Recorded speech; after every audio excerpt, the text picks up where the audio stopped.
Hello. Hello. Hello, Thanks everybody. everyone for joining us. Excellent. As you're all trickling into the virtual room, we'll just go ahead and get started. Welcome. Thank you for joining us for the VSFF at Home Shorts to Feature panel series. It's our first one today. We're really excited to get started. My name is Emily Weldon, and I'm joined here by Nicholas Ayerbe-Barona. We are the festival co-directors of the Vancouver Short Film Festival. We'd like to start off today by acknowledging that the Vancouver Short Film Festival and the city of Vancouver, where we work and operate, is located on the unceded shared traditional territories of the Coast Salish people, including the Musqueam, Squamish, and Tsleil-Waututh nations. For further information on these and other Indigenous territories where we live, work, and create, you can visit nativeland.ca for more information on that. Thank you, Emily, and welcome, everybody. Glad to have everybody here. We would like to do a quick announcement that the Vancouver Short Film Festival, which has been online for the past 2 years, will have a retrospective screening of the last two editions of the festival, that is 2021 and 2022, in person, live at the Vancouver International Film Festival's Band City Theatre. More details to come soon, but that will be June 17th and June 18th. Coming back to our VSFF at Home panel today, we would like to thank Creative BC for supporting this panel series, as well as our community and sponsors that have helped us along this journey over the years, specifically Cinevic, the Kamloops Film Society, as well as the Vancouver International Film Festival. And many of the other partners and sponsors that support the festival on a year-round basis. We hope to continue to be being able to educate the community through professional development panels such as this. We've got an awesome creative bunch here today with us, and without further ado, let's get started. All right, I'd like to introduce over to Avi, who is our outreach and community partners coordinator at as well as development at the Vancouver Short Film Festival. Avi? Hello. Hello and welcome to VSFF at Home Shorts to Features panel series. This is the producers panel. My name is Avi Glanzer and I will be moderating this panel for all of you today. We wanted to create a series of panels which would illuminate the movement from shorts to features by speaking with a number of filmmakers who have recently made that step. What we're going to do today is ask a series of questions relating to various phases of production and hearing about these filmmakers' experiences. But first, I want to remind everyone that on Sunday, after our final panel ends around 3 p.m., we will be having a round of VSFF Keep It Short speed meetings. We would like for all of you to join us, and you can do so by registering at vsff.com. There will be a link in the comments. Now we'd like to bring on our panel.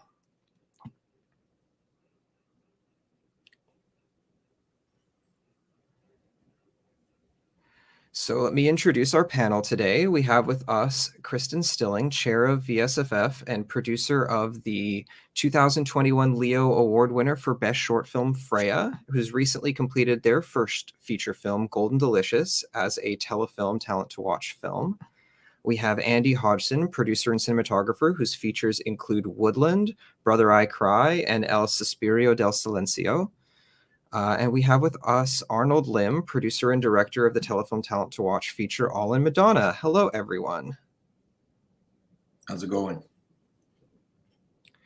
Hello. Welcome to the panel today. We're happy to have you. So if you guys want to just, introduce yourselves a little further, you're fully welcome to, and then we can jump into questions. Perfect. I can start, guys. My name's Andy Hodgson. I've been in the film industry now probably for about 20 years here in Vancouver. I'm also a producer, cinematographer. I do a lot of things in the film industry. But quick and short, I run Red Castle Films, which we produce our own indies. And mainly in cinematography, I shoot for Hallmark, Lifetime, Oprah Winfrey, and a bunch of other networks. Great. Hi, everyone. I'm Kristyn. Like Andy, I have worn a lot of hats within the film industry. I've worked in a lot of different mediums. I've worked in documentary, scripted, and most recently animation, as well as having experience in festival programming and lots of other areas related to the film industry. As Abby said, I'm just finishing up my first feature film. We're in the last 2 to 3 weeks of post-production, and then we will be done and hopefully getting to share the film with the world soon. And that's called Golden Delicious. Hello, everyone. My name is Arnold. I'm a director and producer. I'm from Victoria, and really proud to be joining us from Vancouver Island. And I've been a filmmaker for about 15 years, and I had the good opportunity. I'm very grateful to have the opportunity to direct and produce my first feature film, All in Madonna, which was completed in 2020. And also very grateful to have won the Talent to Watch twice. And I'm going to be producing a web series funded by Telefilm that's going to be going to camera later in fall this year. So very excited to be joining. Love the VSFF. Great. We're happy to have all three of you. I've known this panel probably for the longest out of all of the panels. And boy, have we had some years together. All right, let's just jump right in. We'll talk about what we have here. So we're going to start with the development phase. And this is something that I think is uniquely the purview of producers, more so than really a lot of the other people we're going to be talking to throughout this panel. So let's start with question number one. At which point do you typically become part of a project? And does this differ between shorts and features? I'm going to kick it over to Kristyn first. Sure. I like to get involved as early as possible, hopefully while the script is still being workshopped and developed. And that way, I feel like you can really develop a good relationship with your team early on, the writer, providing feedback, collaborating, and same with, I like to bring on or like work with directors from the very earliest stage. So I tend to care more about the relationship developing part of like development as well as the story development part. So the earlier, the better. And in between the difference between shorts and features, features just take longer in general across the board. They take longer to fund and longer to like put together. So the difference there is generally like I like to get started at the same phase right at the beginning, but the development takes a lot longer with features. Let's kick it over to Andy. What point? There's been a lot of points. I've come in a lot of different ways as a producer into productions. I mean, definitely, like Kristyn said, the earlier the better that you can get in. I love nothing more than actually to develop the story with the script writer or the director. But yes, you'll be caught off guard, and you could probably come in and save a production halfway through while they're filming or in post-production, in pre-production. I mean, I've had, people ask me to come in and jump in the producing side in a different roles also, as well as in the sales side. Sometimes somebody's like, hey, I just finished producing my feature, can you help me? Do you have some representation or some sales or distribution contacts? So I think it's definitely very organic at what point producers could come into a project, whether that is executive producing or just producing or co-producing or associate producing. And between shorts and features, generally for me, I think it's really all the same. Again, like Kristyn said, it's just a bigger ballpark. But I do think you got to juggle more on your hands if you're doing jumping in on the features. Yeah.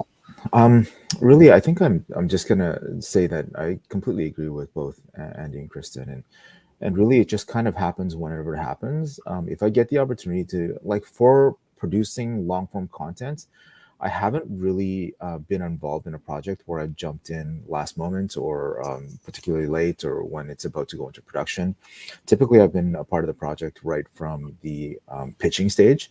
And that's really where I like to be involved, because I feel like the project at that point has probably the most malleability, and there's the most opportunity to be really firmly ingrained into the project and really find a project that finds your heart really in a way that makes you and continues on that path in a way that I feel really you need as a producer in order to fully embed yourself into a project. So I know we're going to get into that a little bit more later, but I think that really the difference between shorts and features is really the commitment that it takes. For me personally, I have wife and children, and something that I think about really deeply is what is this project going to be, and is it gonna, like, it's gonna take time away from my family time. So I have to think about it from that perspective a lot. And so when I think about the difference for me, it's like I can do a couple weekends and get a short done in terms of the production side and work on it. I work full time also as a photo and video journalist for a media company here in Victoria. And you can do it in the evenings after work and kind of get most of the stuff done. But when it comes to doing long form, you really have to think about how much time it takes away from work. You take time off work and you take time off, not time off from your family, but you have to take time away from your family. So really for me, it's thinking about those things and really finding a way to think about that balance in a way that really works for the project. So I think that for me, it's really those things that really kind of make me think about how I'll get into a project and really I think the difference is really that for me.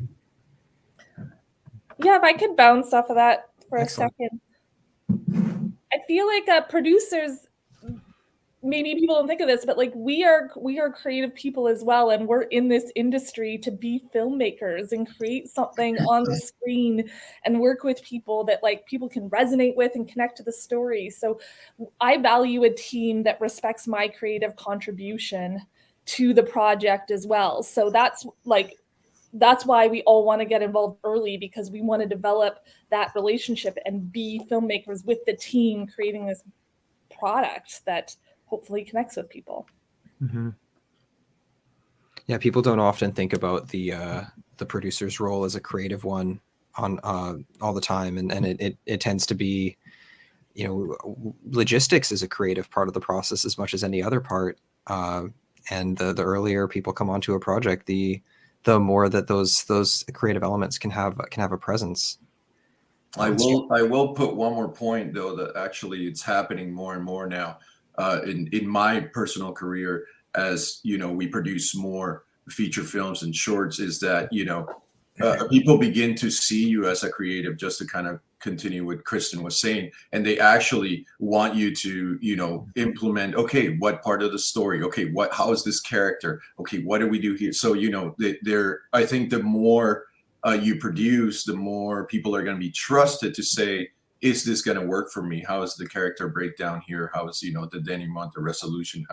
How are we going to get to the third act? Things like that. So I think, yeah, there is a puzzle piece, but definitely you become more creative and then just pushing buttons and doing budgets. Mm-hmm. Let's jump into question 2. What do you look for in a project? How does this differ from shorts to features, and what makes you connect with a story? Let's start with Arnold on this one.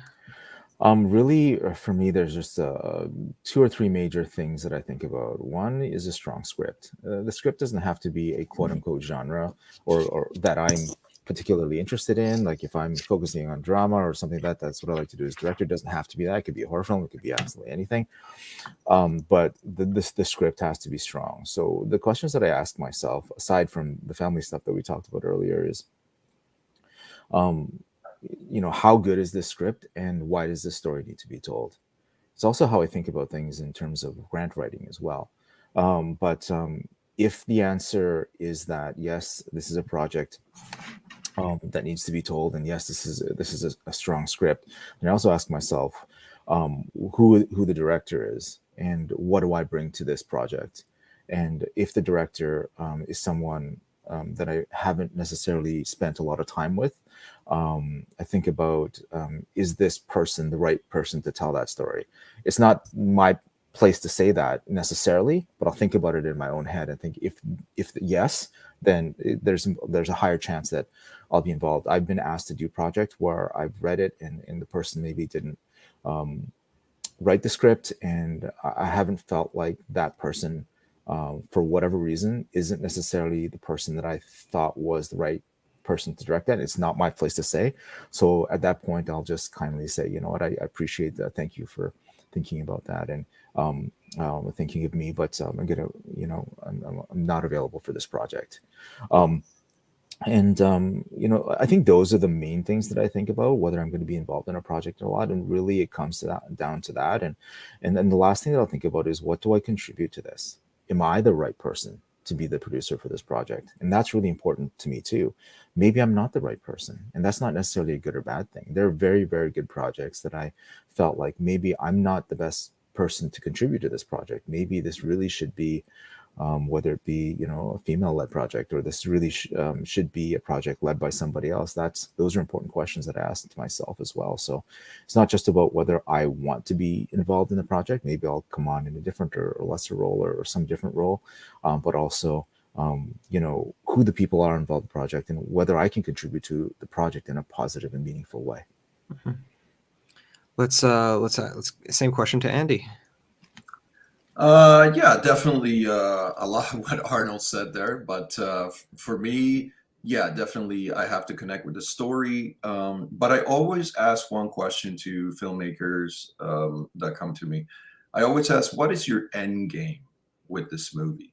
What is your end game with this project? Because for me, it's really important that they have a goal, that there's an end game.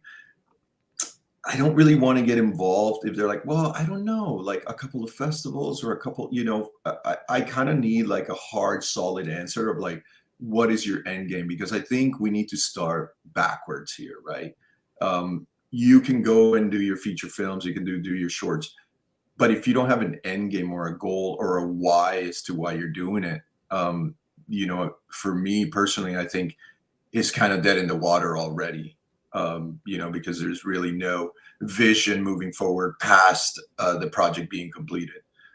So for me, definitely, I look for that. Strong stories. I'm heavy into drama. I love realistic stories, stories that make people cry. I don't really do comedy, but yeah, just something that people can resonate with, that could say, hey, you know what, that does happen to millions of us, and that is the reality of life. I think in Hollywood, we're so in tune to fake everything and make everybody feel so happy, and kind of it's escapism, which is good. But yeah, definitely for me, in looking into projects, is the reality of the project and the end game of that project, and connecting to the story again, just kind of like I said, like does it make me cry inside? And that's kind of what I get to, very passionate about that. So yeah, that's kind of where I'm at. Same question to Kristyn. Wow, very thoughtful responses, Andy and Arnold. Thank you. So 100%, like they both talked about connecting to the material. That is very important. You're going to be with this project for a long time and have to be talking about it for a long time. So you better connect to the material in some way. And I always am thinking, like, what are we saying with this story? Like, what are people going to take away from it? And I do comedy, but I always do stuff that it generally is looking at kind of characters that you don't see on screen that often. And I often work with like female driven stories, or queer or POC driven stories, because those are the types of stories that I like to watch myself. So I'm drawn to them. And the same thing, again, the people that are attached to the project already is so important, because you're going to be with them for a long time as well. So you better get along. You're basically developing a partner. The director, Jason Carmen of Golden Delicious, I've pretty much talked to him every day for 2 years straight, almost. So, you have this long-standing relationship with the creatives you're working with. And then this is a point why you might pick a project. for me, so much of it is timing. And I know that's like not a great thing that people love to hear, but like you could have the best script and the best team, but the timing still not might work out. So unfortunately, that's like a huge factor of it as well. I just want to ask, do you guys find that this differs between shorts and features, aside from the fact that like a 2-year, 3-year dedication of your life for a feature is different than maybe a 1-year commitment for a short? Do you find that the selection process for you differs between as a result of that? I think for me, shorts now have to be dialed in. And I mean, you have to really, if you're bringing a short to the table, as I started directing my own shorts, I think they need to be dialed. I think you really need to have a really good vision for the short. And as well as a lot of the times, like division for a short into a feature. Right. So that's another thing I look for. If somebody brings me a short film, well, are you developing this into a feature?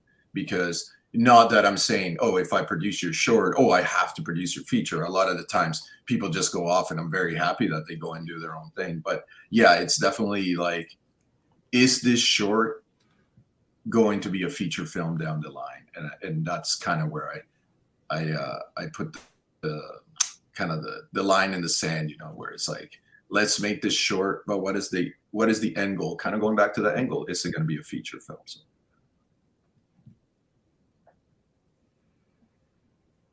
Yeah. I'm still early in my feature filmmaking career, but I'd say that I'd be hesitant to sign on board to a feature with someone that I hadn't worked with before or had been kind of developing the story with for a while. Like, I think you gotta really build that for me, I gotta build that working relationship with the other key creatives, either through development or with a short project before that. So that's what I would be looking for, building a relationship before committing to a feature. Where it's a short, it can be a good testing ground. Like, how do we work together? Yeah, I guess for me, like when selecting projects, the major difference for me is like if it's long form or whatever it is, if it's a feature or if it's a web series or whatever it is, the criteria that everyone mentioned here, I think it's just dialed up like 10 times more. It's just like, okay, if you have a short and it's a little bit experimental and I don't maybe 100% get it, but it's a cool script and cool people, there's a chance that I'll, if the timing works out, that maybe I'll work on that project. But if like the threshold for a feature is quite low, like it's just like, this has to be like, bam, this has to be really, really strong, or really, really the potential to be super strong in a team that usually when I get involved, there really isn't a team yet. But a director that I really feel is like dialed in, I don't think, and again, I agree with Andy and Kristyn, I don't think that I would necessarily jump on board into a feature with someone that I had never worked before as in some sort of relationship. I would do that in a different job. Like if I was like, I'm often on set stills photographer, or sometimes I'll do camera, but in those areas I might be, but because that director producing relationship is so thorough, and like that mesh, like I always say to my wife, it's like when I'm producing a project for someone or I'm directing, or like whatever the case, if you're working on a long form project, I'm temporarily divorcing you and I'm marrying that person, whoever that person is. And that's just kind of what happens. And it sounds like a joke, but it's kind of true. It's like I actually see that person more than I see my wife and my kids. And so that's the lens that I look at things through. It like, do I love this person that much? Okay, then yes. Then the answer is yes. Or maybe like, let's try a short first. I'm going to flip the next question around because you just kind of touched on something that we're going to be asking. How do you view your relationship between yourself and the director? Does this dynamic shift between shorts or features? And how do you best support a director in seeing out their vision? Let's open it with Andy first. Sure. The dynamic between director and producer, that is a beautiful one. Directors push for everything they want and you try to give everything that they are asking for, but sometimes it's just not feasible in the budget. But I think for me personally, I've worked with some pretty great directors who not only, I think it's important for them to understand a little bit of the producing side as well. So there's some sort of grief, there's some sort of compassion with the producer. But definitely building that relationship is super, super important. I go back to John Silverberg, my business partner over at Red Castle Films, who I've known since film school, and he's directed a lot of things we've produced together, and I've actually shot for him. And that partnership, going back to what Arnold was mentioning, is kind of like a marriage. You know, I tell John that I'm his second wife, aside from his first wife, Elena. So he's married to me as much as he's married to her. But yeah, definitely that relationship needs to be there. And, you know, there's always the support. You know, you try to give the director everything they ask for, as well as what's on the page. But the reality is, as a producer, I see it two ways. You are a service producer, somebody who has been given a script and some budget and just go, and that's, you know, that's okay too. I've been a service producer as well. Or more into the creative producer, where you can angle yourself and, you know, place yourself to skew the story a little bit more, work closely with the director to do the changes necessary to be able to facilitate everything that's on the page. Let's go to Kristyn next. So I've been muting myself because I live downtown and it's not always the quietest environment. Yeah, everything that Arnold and Andy has been saying about a partnership, like, it's long-term, it's very involved, it takes up a lot of your time and energy. So there better be like a mutual trust and respect between you, because the parallel to a marriage is not untrue, because like you're gonna fight, you're gonna be not your best, and sometimes, and have bad days, and the other person's gonna have bad days, and you're gonna have to know each other well enough to be able to know when someone like needs that support, when they need tough love, when they need like, you have to gauge the moods just as much as anything about how to best, you were saying, how do you support your director? They're like other half of their brain, their right hand person. It's like you're a team, and you're there to make sure you're all working towards the one goal of doing the best for this film, and to offer a different perspective. And as I said, it's the balance of knowing when it's like, you know, they need support, they need encouragement, cheerleading, when they need a second opinion, when they need the tough love, and or the unfortunate like reality check sometimes. It's a very like nuanced, complicated relationship, and that's why the difference between shorts and features is really just what everyone's been saying: the length of time and the intensity of that relationship is heightened. So that's why we're kind of almost cautioning people. Shorts is a great way to test out that relationship before you commit to something even more leveled up. And let's wrap off with Arnold for this question. I think that with that relationship between the director and the producer, the thing that I really look for is shared values. If we have the shared values, like, I feel like the logistics and the creative can find a way to working out.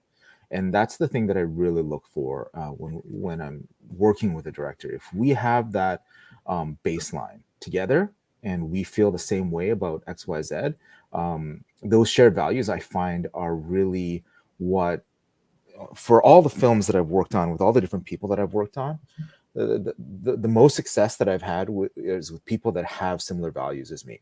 And that doesn't mean like good versus bad values, right? So I'm not better or they're not. It's not better or worse. It's just like that same baseline.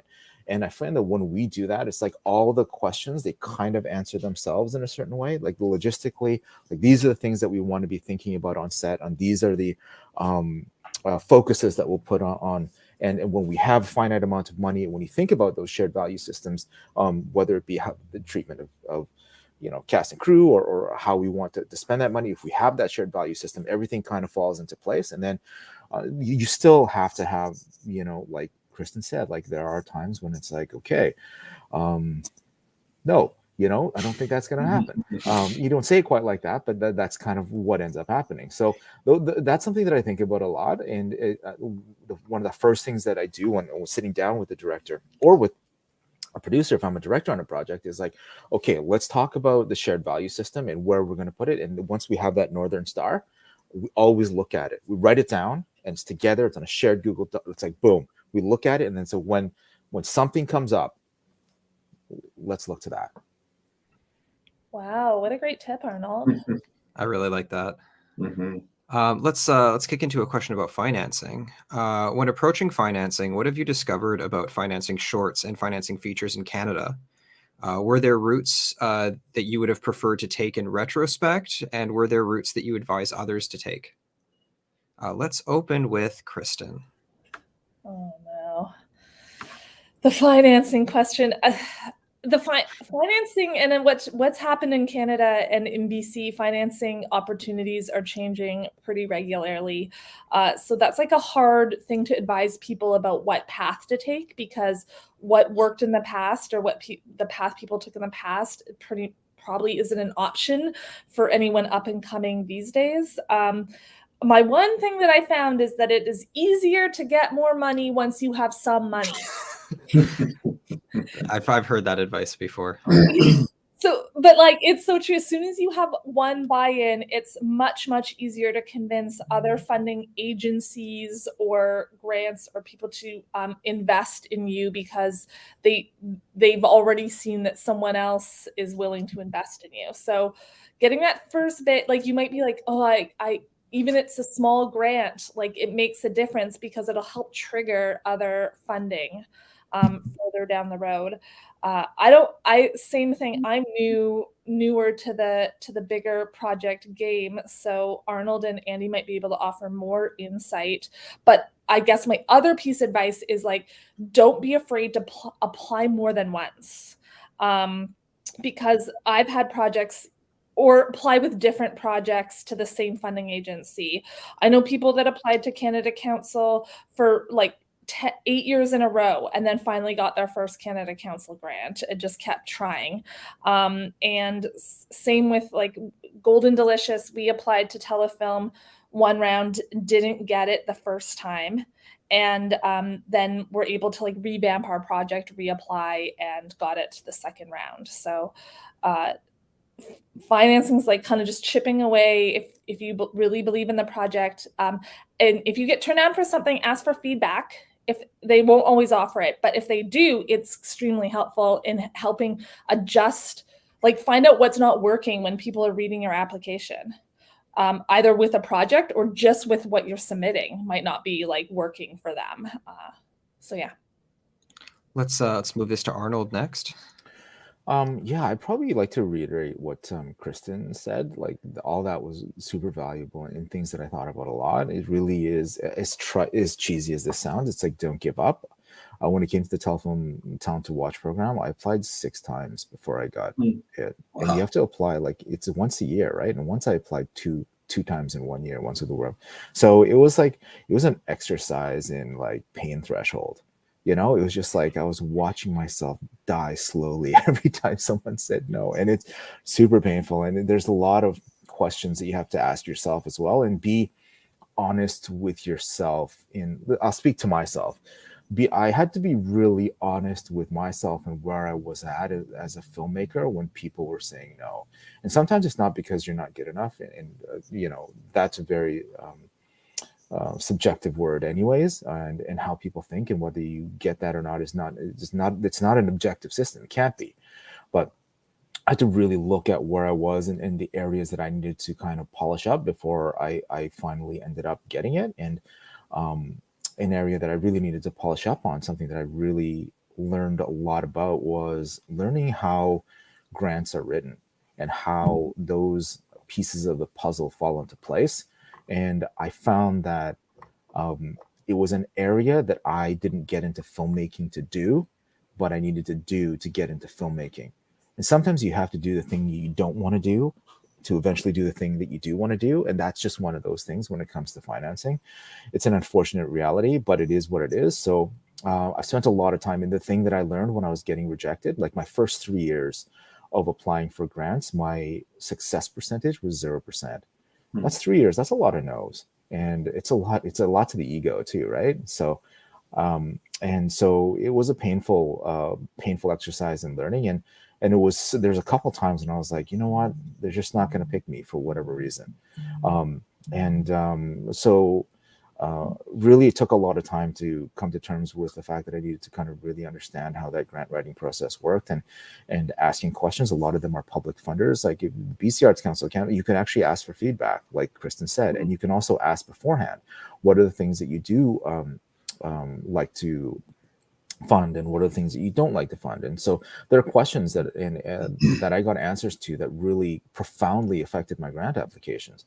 For example, like one of the things that I was going to apply for is I want to make a short, like to the BC Arts Council. I said, I want to make a short so that I can turn it into a feature, and like, or like as a pitch, short, something that's going to be a proof of concept. And they said, we don't really do proof of concepts. I was like, okay, I didn't realize that. So me putting that into the pitch as something that I thought was a good thing for this pitch was something that was actually detracting, and it was actually a negative. And I wouldn't have known that unless I had this phone call conversation with the BC Arts Council. So I thought about it as, okay, that's the part of the script I'm of the grant application that I'm like, okay, X, that's out. And then it's like, I looked at their mission statement, and then I just like, bam, bam, bam, bam, and those are the things that I look at. And sometimes those statements aren't what you're passionate about, or what you want to bring to the project, or why you want to make that project. But again, sometimes it's like, do the thing that you don't want to do in order to do the thing that you do want to do. Mm-hmm, mm-hmm. And let's Andy, let's hear what you have to say. Well, thanks, guys. That's awesome. I can't say I'm not come from the avenue of grants. Actually, I gotta say I don't have that kind of game like you guys do. The value of writing grants, I can't even sit there for 5 minutes and look at a grant. But my background has been more of independent financing, private financing. Typically multiple investors, one sole investor. But what I do want to say is, if you're looking for financing, you better build your portfolio first. I waited 14 years to make my first feature film. The reason why was because we wanted to build our short films. We wanted to build, the portfolio to showcase to people that, look, we've been at this for so long that we do deserve funding. So, for example, when we first funded Woodland, it came from a lot of private investors who had already been looking at us for a very long time. You look at outside sources. I had restaurant owners, I had private owners, all kinds of other production companies who were interested in coming in the project, who funded the project. So various people. I went to close friends. We did fundraising, Indiegogo. All those kinds. And for my second feature film was one sole financer who came in out of Latin America. So you kind of have to position yourself with your portfolio. And I go back to, there has nothing been easier now than getting money after people have seen and believe that you can do the work. And a lot of that work comes with free work. A lot of that work comes with no money. A lot of that work comes with hard labor, hard pain. Sometimes as a producer, you got to be ready, depending on how involved you are in the project, to put money in yourself. Sometimes I'm still paying out for some of the stuff for Woodland. We have a contract here for a sale that we're doing in Latin America. Okay, well, the lawyer's going to need a couple of $100, so you kind of have to position yourself with your portfolio to be able to raise private financing. I will touch base a little bit on the grant financing. I think, again, going back to the portfolio, and I'll give a great example, even though this is more in the directing side of things, I spent, which is actually the producing side of things too, when COVID hit, I spent my $8,000 of CERB money to produce my first Black Lives Matter feature film. Short film that I directed. But within that, I was able to win a grant with that short film for $15,000 to make my next short film. So I kind of just going back to put your money where your mouth is. I think it's really important for financing that you are being very aware that sometimes to move forward in this business, you are going to probably have to put some money in yourself. I have done a telefilm funded a talent to watch feature, but I cannot take credit on actually being the one who wrote the grant. But I do know those avenues and what they are looking for, as well as the ISO and multiple and other avenues of grant financing. But I think, in the world of financing is, looking around yourself and saying, okay, who do I position myself with? Like a great example, my next feature film I'm producing, we're going to be producing it in Pakistan. So now we're looking at Pakistani financing. Okay, how do we get the government involved? Whether it's financing with hard costs or maybe there's soft costs. Maybe they can provide transportation and hospitality and security. Right. So you kind of have to position yourself a little bit differently. I think the world of financing is very tough, especially now that COVID hit. Not many people are kind of putting money. They are and they aren't. They're being very safe with their money, especially with the war and everything. So you kind of have to look at the global economy in terms to think a little bit more about finance. Sorry, I think I've gone too long on financing, but I can go for days about financing. I think it's a topic we don't talk about enough, frankly. We're going to move into pre-production, though, because I want to keep moving forward. And some of these other phases are just as important as development. So this next question is, how do you view the pre-production phase? Are there definitive starting and ending points? How much do deadlines factor into these decisions? And how does this differ between shorts and features? Let's kick it to Arnold first. For me, pre-production really, in many ways, begins and ends with the script.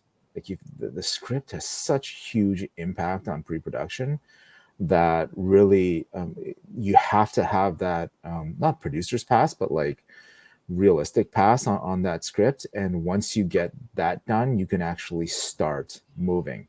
And the thing that I would say is, if I'd had one piece of advice about whether it's directing or producing, is to really have that script dialed in. And you might have a different script that you apply to grants with, because this is the artistic script and but then you have to have that, that real script, the shooting script, something that you know that you're going to actually make, and have that dialed in beforehand. Because I've been in projects, and these are mistakes that I've made too, where it's like on the fly doing things, and that's going to happen anyways. Like there's going to be stuff that changes, and on the fly this is going to happen, and that happens, and this thing explodes, and this person doesn't get along with that person, and that's just going to happen. But I like for those things to happen organically, based on other factors that are outside of your control, as opposed to the script, which is mostly in your control. So for me, that's the key to the castle. And that's like, in terms of pre-production, that for me is my Northern Star. That's the thing that I look to and think like, okay, we have to have this thing dialed so that everyone else can do their thing, because any changes will have a trickle-down effect that is going to affect not only the logistics surrounding the jobs that every department head is going to need to do, but also in some ways the mental health and the morale of the entire team. Let's kick it over to Andy next. Pre-production. I love it. I love pre-production. I think movies are made in pre-production. They're not made in production. Sure, you can make it, fix it in post. But yeah, pre-production to me is the most important phase of making a film. And actually, you can tell at the end of a film, if you watch a film, you can actually kind of gauge whether they had pre-production or not. But pre-production is super important. I think between shorts and features, if you're doing a short film, I think pre-production, you should do pre-production as much as possible. I mean, sometimes right now I'm producing a short shooting in June, and I started pre-production around January, and that's soft prep. And right now, I think I've allocated myself 2 months for hard prep. Now, some people may think, oh my God, that's like 4 or 5 months to pre-production, just a 3-4 day shoot. But it's really important, when you're working with smaller budgets, specifically for short films, I think it's built in pre-production, and that's kind of where you get your bearings and you get the sort of overall understanding of what the film's going to look like, how you're going to manipulate things, how are things going to work in and out of set, what crews you're getting. It's really important for me personally to bring in some of the key crew early on. I know everybody's busy, and with short films, it's a little bit tougher to pay people to actually sit during pre-production, but allowing them to go work in other jobs is really important as well. I see especially for short films, some of the crews that are on my short right now, they're working other places, and I can only demand so much of them because obviously I can't pay them for 2 months of pre-production. But again, getting that story in their heads early is really important. And I don't even just say like the key crew in terms of like the AD, the production designer, the props master, but even your key grip, your gaffers, your script, anybody that can relate to the story and can be more involved with the story. And if they ask for the script, I share the script with them, because again, the more pre-production you have, specifically for short films, I think it's the better, and it's going to really showcase in the final outcome of your film. In features, it's the same. Definitely, most of my features have been, maybe a year of pre-production, and then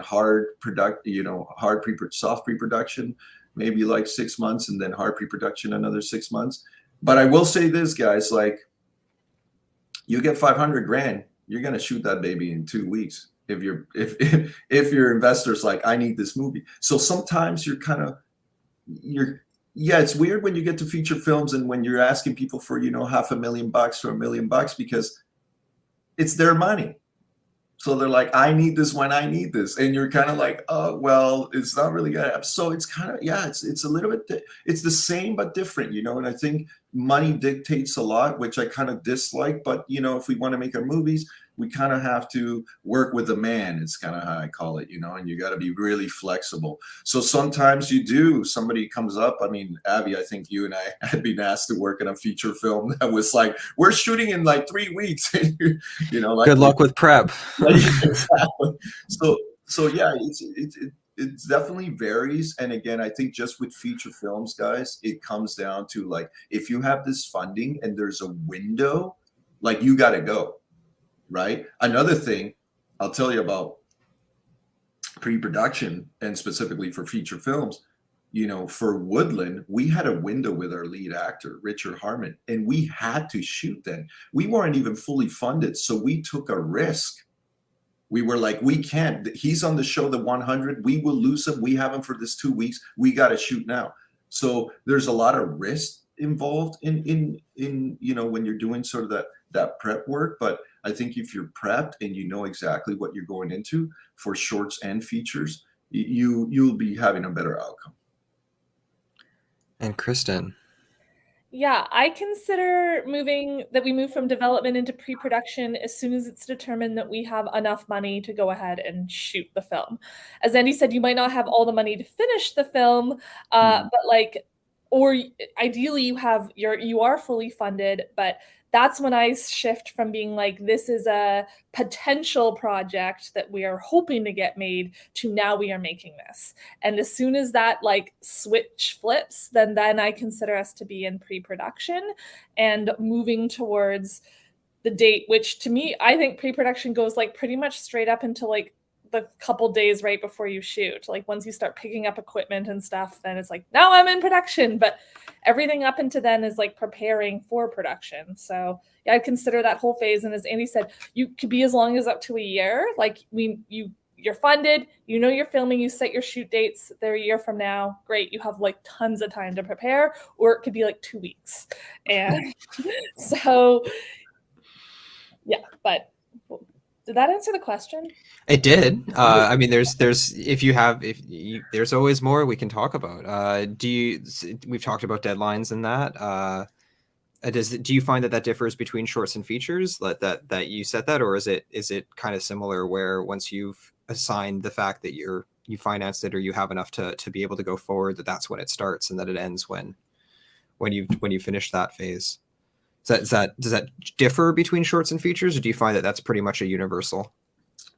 I think personally, shorts might be a little bit more flexible with deadlines. Like for example, this specific short that I'm producing coming up, we pushed the date from May to June. So it's a little bit more flexible. I think for features, sometimes you have this element of like, oh, we have to shoot in this window because this is what we have, or our investors giving us this time, or our actors, or our locations. I mean, a lot of the times you got to shoot because the availability of the location. So yeah, there's a lot of variables there. Arnold, did we get to you on this question? Yeah, I on pre-pro, I talked a little bit about script, and yeah, so I don't know that I have anything else to add, really. I totally agree with Andy and Kristyn on this, and really at the end of the day, I totally agree. That is absolutely true, that pre-pro is probably the most important element. Like everything else is a byproduct of, that's not the right word, but it's almost a byproduct of pre-production.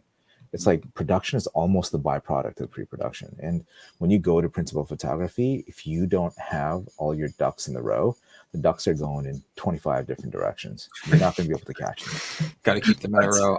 I want to speak down underwater. I want to speak to something Andy said there, because I really like that phrase that the film is made in pre-production, because I firmly believe that as well. I mean, it's your plan. We had a teacher in film school that used to like nail the mantra into us: plan the shoot the plan. And like that sticks with me every day when I'm on set. So I definitely feel like that's something we should be screaming from the rooftops, is like, plan your films, spend the time making it there, because the time you spend in pre-production is time you're not going to spend planning it in production. Yeah, I do have one more point. Yeah. Just tying in financing with pre-production. It's like the less money you have, the more pre-production you should be doing. If you have money, sure, you might be able to get away to paying people to be like, jump on my stuff. But yeah, the less money you have, the more pre-production you should be doing, which is kind of a weird concept, but it makes sense. No, it also speaks to something that's unique about like the creative role of a producer, is because like we're, as producers, this is the financial creativity as well. Like, how are you going to spend the money that you have? How effectively can you spend that money? And what can you do with that creative spending and those restrictions that come around through that? So I think it's something that's almost uniquely a producer's purview, and nobody else really gets to see. Go ahead. Production, like when you're in production, then you're dealing with troubleshooting, like issues that have come up. You should not be planning when you're shooting. That should be saved for like problem solving. And yeah. Yeah, if pre-production carries into production, something's going on. Yeah, exactly. I'm doing pre-production in post-production. Hey, sometimes. Let's talk about assembling a crew. How do you go about assembling your crew, and how much does this come down to availability, and how much of it comes down to finding the right people for the job, and how much of this also comes down to who who you've worked before, and who is recommended? Let's start with Kristyn for this one. 1/3, 1/3, 1/3 of all this. Nice. Yeah, it's a little bit of everything. Like I want to align myself with people that care about the project, especially when you're dealing with not being able to pay people like a standard rate they might make on a different production. Then there should be some, like, they should be able to care about what you're making and understand the value of what you're trying to make, and understand the like energy and kind of like vibe you're trying to create on set to reach that end purpose. So I'm looking for personality and like dedication almost more than just straight up resume. And I also am very, very place a lot of value on having a very like diverse crew, to like different perspectives, give people different opportunities, and I found that it makes for like a more interesting, cohesive, collaborative set. Let's move over to Arnold for this question. Yeah, this is a really interesting question for me, and I think it might be a little bit different for me based on the geography. So I'm going to go back to shared values, and the reason that I'm going to go back to shared values is because we don't have we have professionals in Victoria, but we don't necessarily have a professional film crew. So a lot of what we do here is mentorship, skill development, and opportunities. for people who may not have had whatever opportunity it is that we're about to throw them into, right? So we're all about out of the frying pan into the fire. And so for example, on our feature film, we worked with a production designer that was in school, not for film necessarily, but they had made one short film, a student short film. That's the only thing that they'd ever done. They'd never done anything else. And to jump into being a production designer for a full-length feature film as your second project, it was a huge leap. But it was a huge leap on both of our sides, for sure.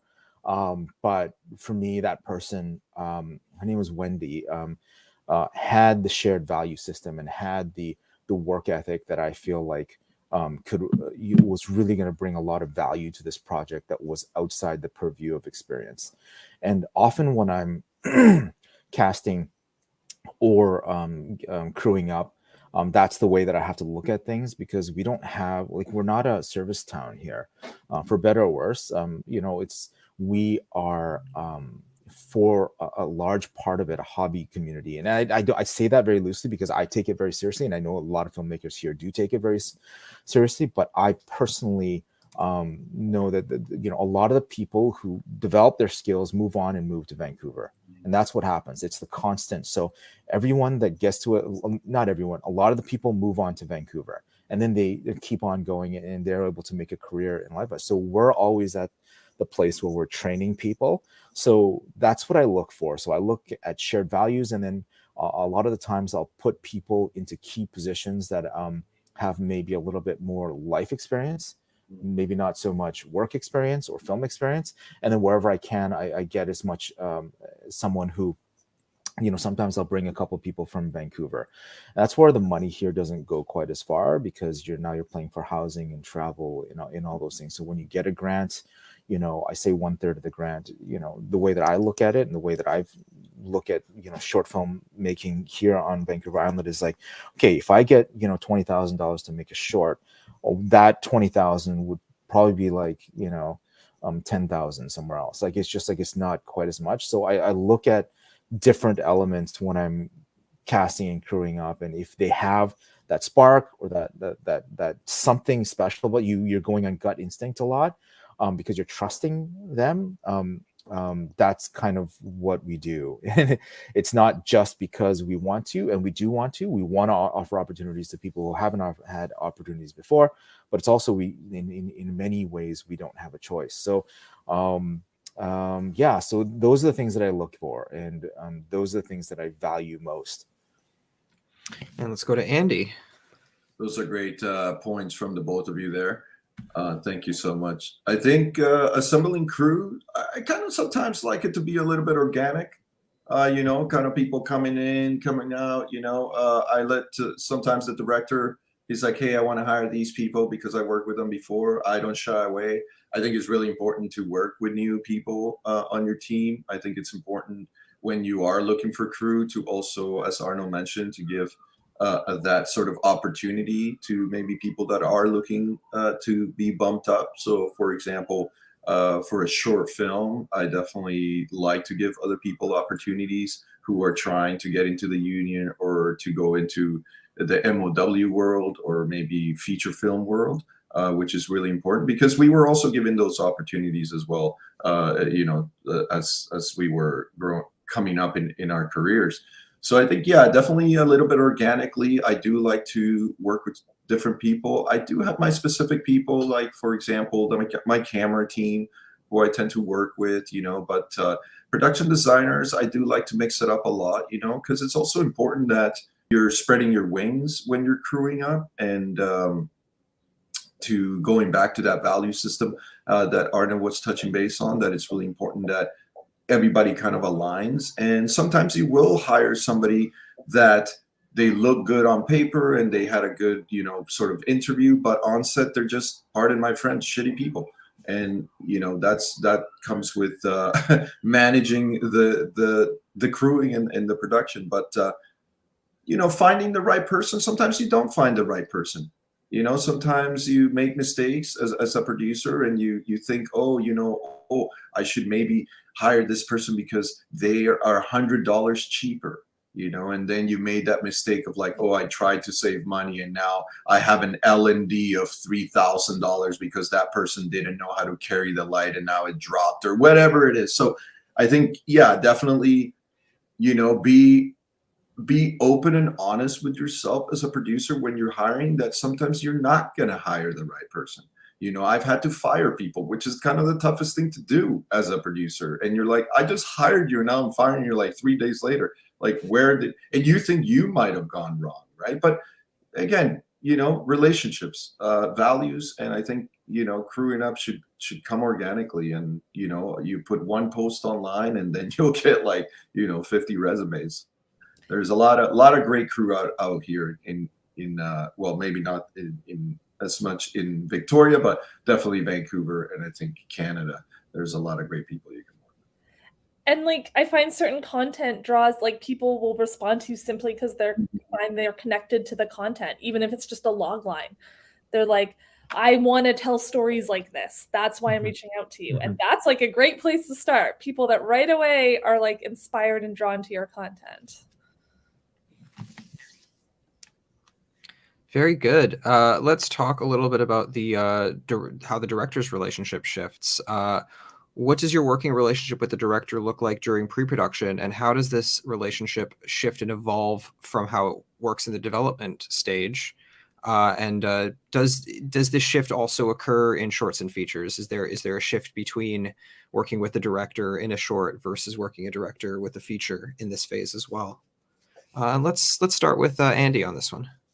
Yeah, sure. I think again, I look at the director as like a toddler who's like, who in pre-production he's, you're helping them walk, you're helping them carry on, and then in production they're kind of spreading their wings, and allowing them to have that room to play as well, right? But again, kind of going back to pre-production with the relationship with the director, it's really important that you kind of put your cards on the table on how you are as a producer, to say, hey, this is kind of how I work. How do you work? And let's meet in the middle. But I do think it's a little bit of a handheld, help walk through pre-production, and then in production, kind of allowing them to spread their wings, because that's where they're really going to shine. And I think your project will shine. I have been on projects, not personally as a producer, but as a cinematographer, where the producer has handcuffed the director, and it's really tough for a director, and I feel for them because I can see that they're being pulled in different directions that they didn't really like, or their stories kind of being changed. So the relationship there between the director and pre-production is really, really important, but also treat it as like, this is your baby, and then you're allowing them. I'm always like, I'm allowing them to just go and run with it. Post-production is a little bit different. I also kind of allow them to run with it because, again, it's their vision, as long as they're not blowing up the budget or anything like that.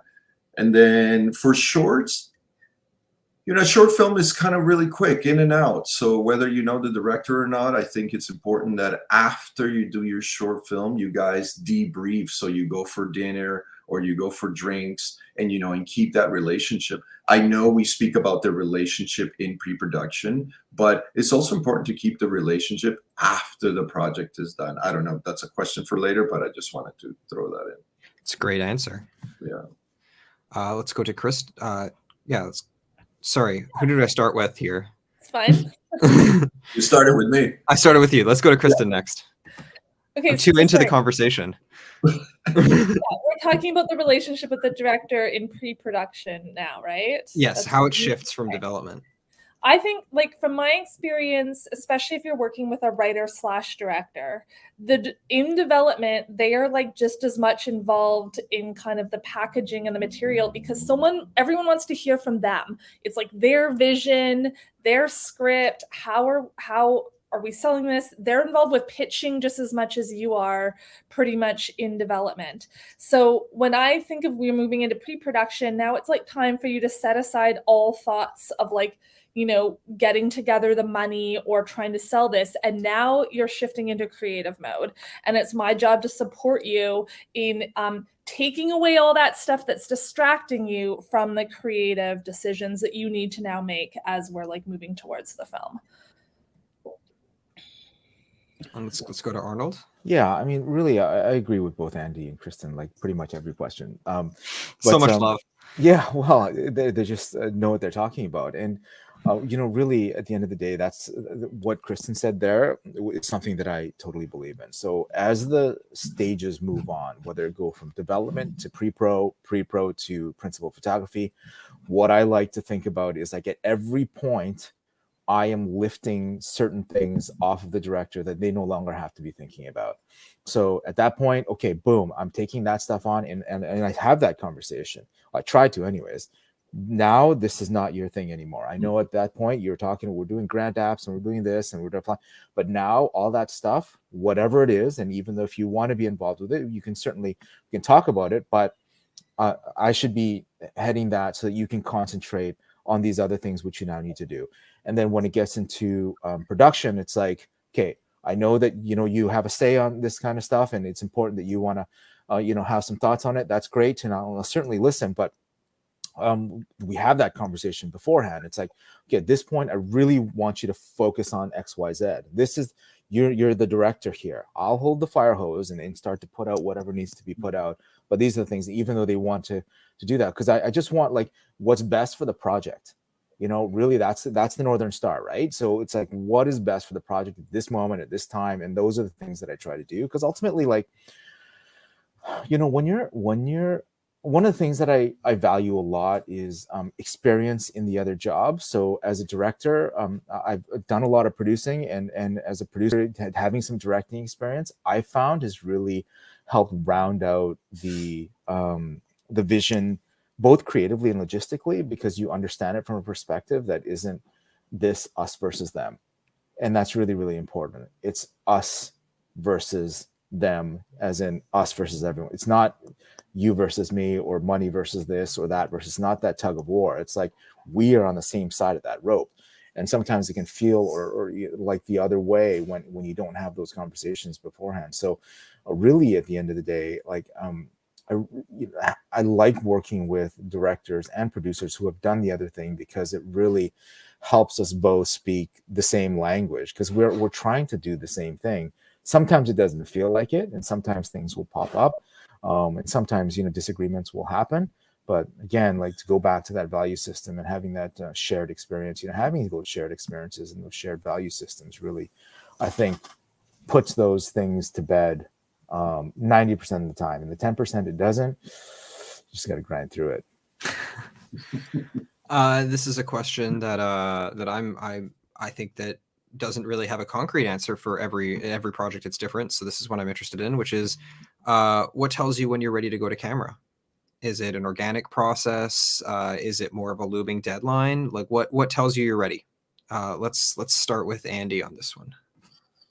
Oh man, that's a good one. I mean, there's a lot of variables to that. I mean, there could be a hurricane and you gotta go, I mean, financing is one. I think, like Kristyn mentioned a couple of answers ago, that the financing needs to be into place to jump in, to go to camera, but sometimes it doesn't work. Another thing too might be, and I'm going to take this, is distribution or sales. That's another thing we haven't really touched base on, because that also determines whether you need to go. For example, a feature right now that I'm trying to sell in Berlin in Cannes. It takes time, but they were like, hey, we need to go to camera at this time to have it done in post at this time in order to cater it to these markets. So there's a lot of variables, I think kind of looking at from the back end to now is really important, like what, and going back to that end goal can tell you when you're ready to go to camera as well. So for a specific, maybe it is that actor availability, like I mentioned a few questions ago, that our actor had this window of time, so we had to go to camera. Potentially also weather. we forget about that, like, oh my God, let's look at the weather. Well, the weather is really bad in that time, so we might have to pull it 3 weeks ahead. So there's a lot of variables there. I don't want to keep going. I'll let somebody else speak on behalf of this. Kristyn, what tells you you're ready to go to camera? There's likely some kind of deadline that has come up. As we said, it could be weather, even just in pre-production. Sometimes if you have, our key creatives generally will have other work and jobs. So it could be your personal schedules. It could be actor schedules, and location availability is a big one. So I'd say that generally it is involved around some kind of deadline, but that deadline or time limitation will be different and specific to each project. And then you kind of usually just have to set a date and go for it. And then just that's our date now. Are we ready? No one ever feels 100% ready, I don't think. You're never ready. Oh, you're never ready. So you just got to pick something and go for it. And Arnold, same question to you. Yeah, I mean, that's the same for me, especially when we were working with, I'm primarily a micro budget filmmaker. That's what I've done the most. And that's, where I have most of my experience, zero budget to micro budget. So really it's telephone, when you win the Telephone Talent to Watch, they have a deadline of 18 months to have your project finished. Now there is some flexibility sometimes, during COVID times, there was some flexibility, but they, and that's it's a part of me is okay, you know what, I would really like 2 years to do that. And yeah, that's probably what I would love to have in a perfect world. But it's also a situation where it's that's really good for me, because that'll just kind of, you work backwards from that. So how I usually schedule is working backwards from what your goal is. So to go back a little bit to what Andy said about, setting a goal and having, that filmmaker or director know what the point of the project is. If the point of the project is, hey, I want to, get some experience and you're making a short advanced maker so I can apply for, Telephone Talent to Watch, that's fine. Or it could be I really want to get into, TIFF. And so if you want to get into TIFF, whatever that goal is, you work backwards from that. So TIFF, the deadline is usually around May. So you have to be, working back from that, you're going to do pre-production in, February to May or whatever the case may be. And then you need to be shooting in September or whatever. So that's kind of how I look backwards from the goal to decide when I'm ready. Because like Kristyn said, you're not 100% ready no matter what. It's like being a parent. When the baby first came out and I held her in my arms, I was I'm not ready for this. You never really are, right? Back into development. Yeah. So you work on it. It's there's no post-production for this bit, it's the same thing with film. It's the funny thing about film is this one director that I worked with, he was after he made his first feature film, he said, you know what? I feel now that I've done a feature film, I feel I'm finally ready to make my first feature film. And after I made my first feature film, I was wow, you know what, I'm now that I've made my first feature film, I feel ready to make my first short film. It's nothing is ever, you're never 100% ready. And so I just kind of make these deadlines, and they're not arbitrary. These aren't arbitrary deadlines. These are based on what your final outcome is. What is your goal? What do you want to do? Apply for this thing, do you want to get this thing? So you have to be working off of that. So that's how I structure it, and then I just try to stick with it. There are times when you have to push and pull, no doubt about it. There's always going to be challenges, especially when you don't have necessarily the infrastructure that you might have in some other places. So there's always going to be some push and pull, whether all those things, casting, crewing, but really it comes down to working backwards from what your Northern Star is for me. Avi, am I able to interject with a question that I'm just curious to hear about from Andy? Absolutely. Yeah, I would love to know, do you guys work with other, do you have a team of producers? Do you like working with a co-producer? Do you like working solo? We talked about the director-producer relationship, but so much of it is often multiple producers involved. And so what's your ideal structure in terms of that? I love this question. Let's start with Andy. What do you have to say on this topic? I'm right here. I used to think a lot of producers was good.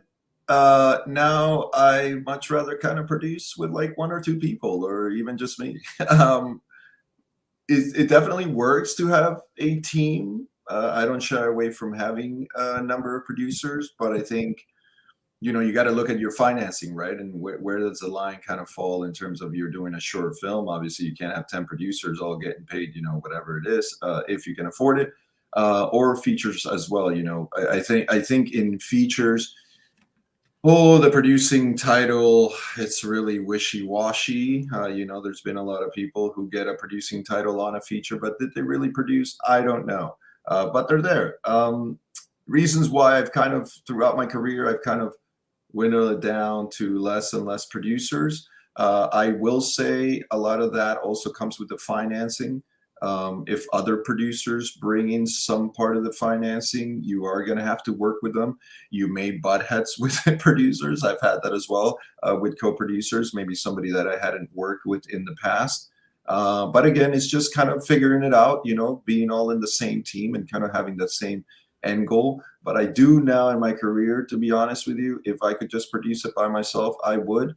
Right now in Red Castle, I have a team of 4 people. We don't all produce at the same time, but with Jesse Anthony, I've been working really closely the last few projects to produce, and I think that's really good. I think just one more person that has your back and you both have the same goals, I think it's really important. But again, it all depends. Sometimes you have a lot of producers, and I just find with a lot of producers, a lot of people just don't do things in one person. And that's kind of where my own personal career, that I was like, wait a minute, I'm doing a lot of this work, so I might as well just do it on my own kind of thing. So. Arnold? This is such a good question. So the short answer for me is it depends on the project and depends on where I am at in my life. So what I mean by that is, like, so I was asked to produce a project recently that was going to be shooting it was a short film, half in Vancouver, half in Victoria. And but I felt like at that point where I was with work and my other projects, that I could only do a certain amount. So I came on as an executive producer, and I handled more or less the Victoria side of things, and this other person handled the Vancouver side of things. And I thought it worked really well. But I kind of am the opposite, I think, than Andy. And for me, it's like I like to work with bigger teams. So the last short film that we shot in November, so I brought on 2 producers, Sohee Hong and Lin Lee, who were really, really great to work with. And it was like, right from the beginning, it was going to be that 3-headed monster for me, because I felt like,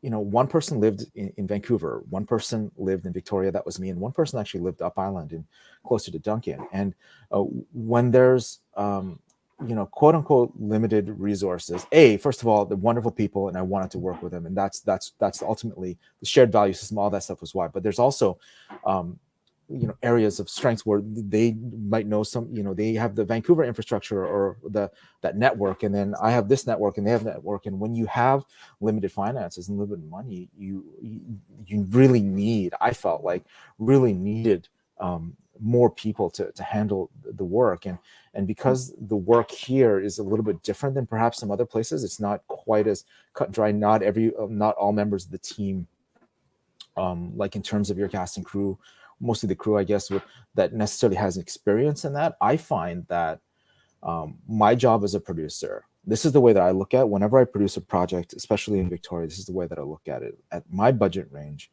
my job as the producer is whatever jobs I can't afford or I can't crew up on. So if there's a job or thing that I can't do, and also I work with the director and figuring out how that director works and what they need. So for example, I worked on a short film called The Cameraman, and that director doesn't necessarily like to work with an AD. And I know that sounds like, whoa, that sounds crazy. But so we didn't have an AD. So I did all the scheduling. We don't have a lot of ADs in town. Like it's one of the most difficult positions to fill in Victoria. And because that they preferred not to have one, we saved that money. And so I did all the scheduling and I did some calling, and then we had one of the other, the production manager, co-producer to do some of the calls on set. And then I just kept a track of the time in my head. And then as I was working, and then every once in a while I'd be like, how are we doing for time? I say, okay, you're about an hour behind, or you're doing. So we just kind of like, that job kind of like falls on you. And often it's locations as well. Like locations often fall, like in here especially, it's like locations is like you might have some locations people, but like location managers is kind of you, because that's the job you couldn't fill. Because in Victoria, there's like AD, producing, locations. Those are 3 positions that are so difficult to fill here. So often that's what you do. So and you know, because everyone has that wide range of things that needs to be done, having a bigger team really helps. Because okay, this is, you know, so he really handled locations and producing, and like we all handled different things. And so I thought it was really great, and it worked out well that way. And you know, again, like, first of all, values, shared values, wonderful people, the people that I want to be working with. And then B, shared responsibilities, because the responsibilities here are maybe a little bit different than some other places. And you have to cater the project to the team, the director, and the geography and where you're at. So yeah, that was a long-winded answer for a short question. It was good. Yeah, thank you. I want to speak a little bit to that as well, because I find this to be something that has evolved over the course of my career as a producer as well. And it's kind of a hybrid between those 2 perspectives, where like I like to have a lot of producers around, or at least I used to like to have a lot of producers around, because there's a lot of elements of the job I don't feel strong in. And instead of having an ego about it and trying to push through and you know, going at it on your own, I find it a lot more useful to bring in people whose skill set matches mine, or fills the holes of what I don't feel comfortable doing. And I definitely feel like that has allowed our productions to have a better breadth of skill sets involved, and also to speak to the idea of the jobs you can't bring on board. I know how many times I pop tents on my productions, like or fed people. There's so many jobs you just can't get on productions with certain budget levels. But I've moved into a perspective now where I prefer having a partner, maybe 2 partners. And then if we need to bring on ancillary producers to kind of help us fill certain voids in certain ways, that's there. But I think there's something really important to that voice of a producer driving the project forward, and not having a bunch of people sitting in a room and like offloading the job onto each other, so to speak. But like the idea that someone is driving the project forward, or some vision is driving the project forward on the logistics side of things. Kristyn, what do you prefer on your kind of producer structure? I love a co-producer. I just think there's just too much stuff to do for one person generally, and it's like awesome to be able to conquer and divide, especially when you're in that troubleshooting mode. And just so many times it's like we just need to run off and, like, you know, pop out and grab this, grab that, grab this cable, swap this out, pick that up, and having us one person be able to stay on set and one person be able to like troubleshoot like outside of set as well is like really awesome. I haven't had the opportunity to work with like larger producing teams, but I'm also I like to retain control. So I think like one other person that that you really trust and work closely with has been like a very good fit for me. I think sometimes you just need somebody to vent to that's not the crew. That's true. That's a very good point. You need that like one shoulder that you can separate everything else, like keep a professional front in front of the set, and then have your like private moment. I just always go to the PA watching the generator. That checks out. Right. That's a great tip, Andy. I'm gonna go with that. I'm going with that. You know how great they're the only ones that listen. That PA is going to feel so great, though, right? Like they feel like they're an insider. They feel like they've shared information. Absolutely. The producer's crying on my shoulder. You just got to make sure that PA is not going to go and talk to the wrong people. Let's move on to production. As we've now decided that we're ready to go to camera, what does your role during production look like as a producer? Do you spend most of your time on set, off of set, and how does this role and this reality shift between shorts and features? Let's open with Arnold for this one. Wow. My role during production, yeah, I guess I touched on that a little bit. It's like really for me, it's just like, okay, I look at, I take stock of who we have on set. This goes right from pre-production and crewing up and casting up and all as well. But you look at who's on set and you take stock of who's not on set. And really that's when you know where you're going to spend most of your energy. So I really try to concentrate on breaking down the areas of need, and that's how I compartmentalize who I am on a given day, and thinking about, okay, this day we have a little bit less people, and we, or we may not have, this particular role with a particular amount of experience, and this is the heavy lift day for them. So I think about what is the heavy lift day for each particular day. Today it's locations. We have a lot of these locations, and this is, or whatever it is, this is a heavy lift day for that. Tomorrow, the heavy lift day is for this department. The production design team, they really need a lot of time to do this. Sometimes, so I really kind of think about the structure of what is the big challenge for that particular day, and try to be there for that crew or that team, because that's what is best for the film. And so, especially on this level, it's not a situation, there's a certain amount of delegating, but for the most part, I find like it's just like all hands on set for XYZ thing. And we'll talk about it with the cast and crew whenever possible. You try to structure it so that if you only have one or two PAs, and that one or two PAs are divided between however many departments, okay, those PAs are going to be here today because this is the heavy lift for a PD, and they need to set up all these places, and locations needs to get there early for this thing and this thing, and we're going to do a company move there. So that's how I look at my role during production. It's like you have to be malleable, and you're there with a fire hose, and the fire hose is always going, like it never stops. You're just pointing it at different places. Let's move on to Kristyn. Yeah, good point, Arnold. It's a lot of role on set is like support and oversight. So both those factors, I think, come into play, a balance every day. On short films, before I did my first feature, I never felt comfortable leaving set longer than for an errand. I was just like, the role is for me to be here and have that support and oversight, and to always be available. And then when I made my first feature film, and it is over a month-long shooting, and I'm doing payroll, at a certain point halfway through, I was like, this is not sustainable, because I would have to be on set for 12-hour days, go home and try to do payroll and all this stuff. So once my crew kind of got in a groove, the crew got into a groove, and I had people on set I trusted to run it without me there, I did actually step away, simply because there was just too much other stuff that also needed my attention just to get us through production. So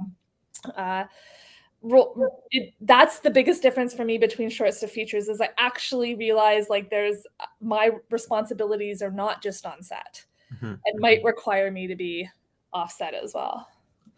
Andy, I know this is going to be a difficult one for you. I was thinking in my head, I'm like, what am I going to even say? I guess Arnold and Kristyn, you kind of nailed it, but yeah, I mean, I do the cinematography at the same time I produce. So you are on set all the time. I think it's a fine balance, but I do say you align yourself with a great production manager and a production coordinator, as well as your co-producer. It's tough because I've never produced where I'm just in an office. I'm always on set, but I think there's value to both. Definitely what Kristyn mentioned, when things need to get done, there's a lot of value to that. But something that I tend to do is there's a lot of value of a producer also being on set.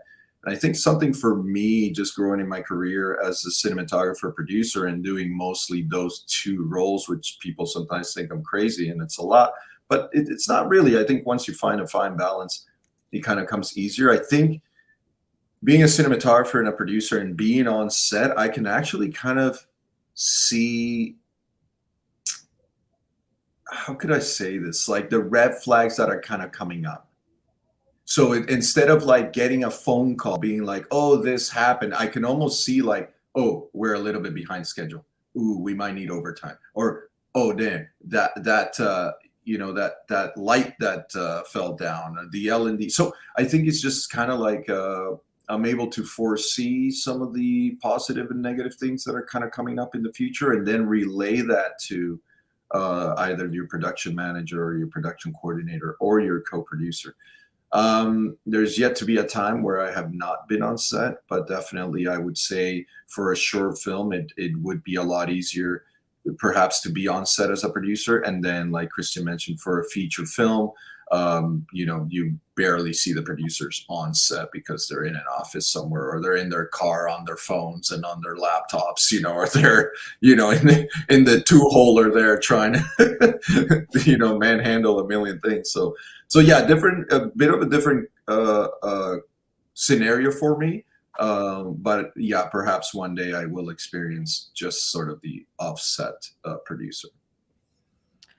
Let's speak a little bit about how different is production when shooting a short from production when shooting a feature film.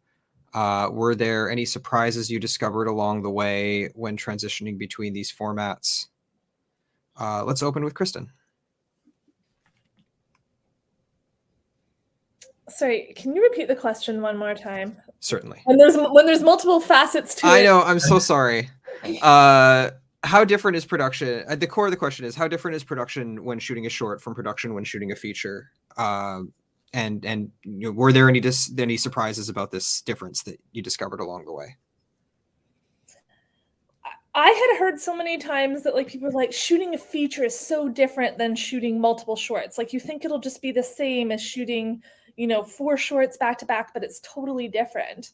And I was like, it's not that different than shooting 4 shorts back to back. But one of the things that is different is the long-term relationship of the crew and the cast. So you don't just have to keep someone happy for 4 days to stay on your set. They have to stay the long haul, the 2-3 weeks of your shoot.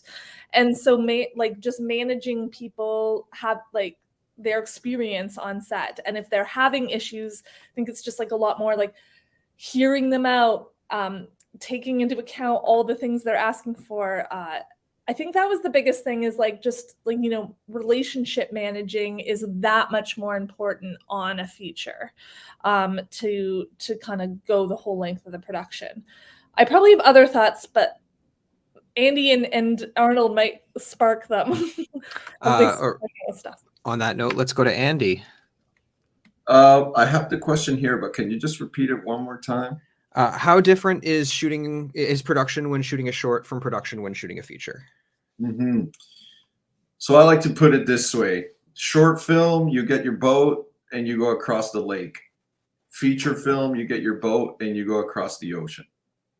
That's kind of how I like to look at it. It's just steering the ship. If you can steer a ship for 4 days, 2 days, there's no difference. I mean, the one feature film I did on Suspiro de Silencio was a 31-day shoot.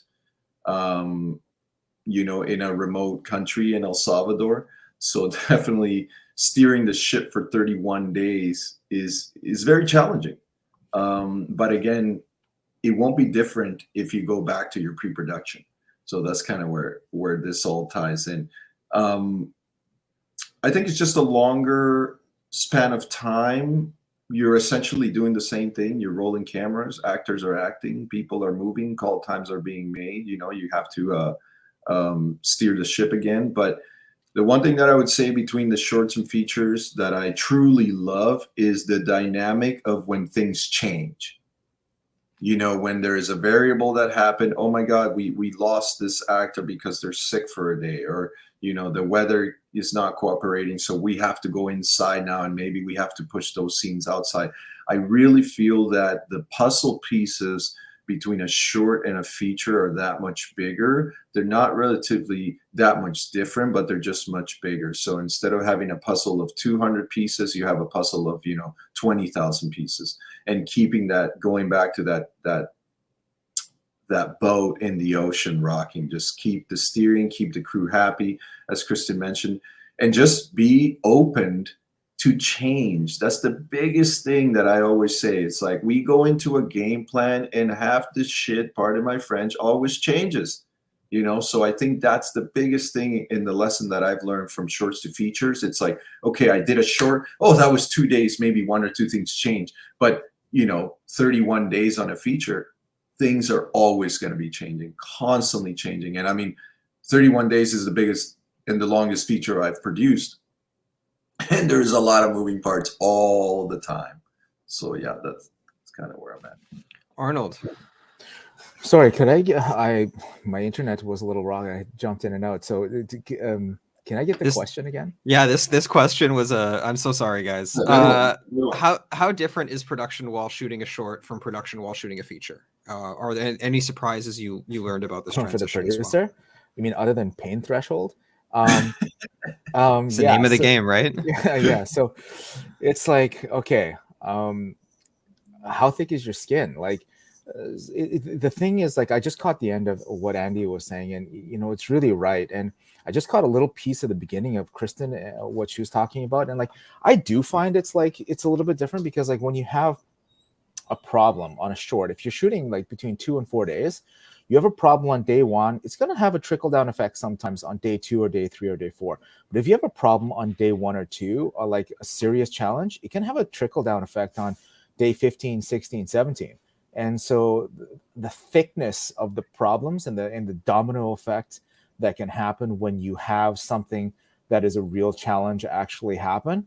I think it's an exercise in like going back to what we all talked about and really having strong pre-production, so that you can, take back the reels, take the steering wheel back when things, when you get in a car accident or whatever happens, like when these big problems happen.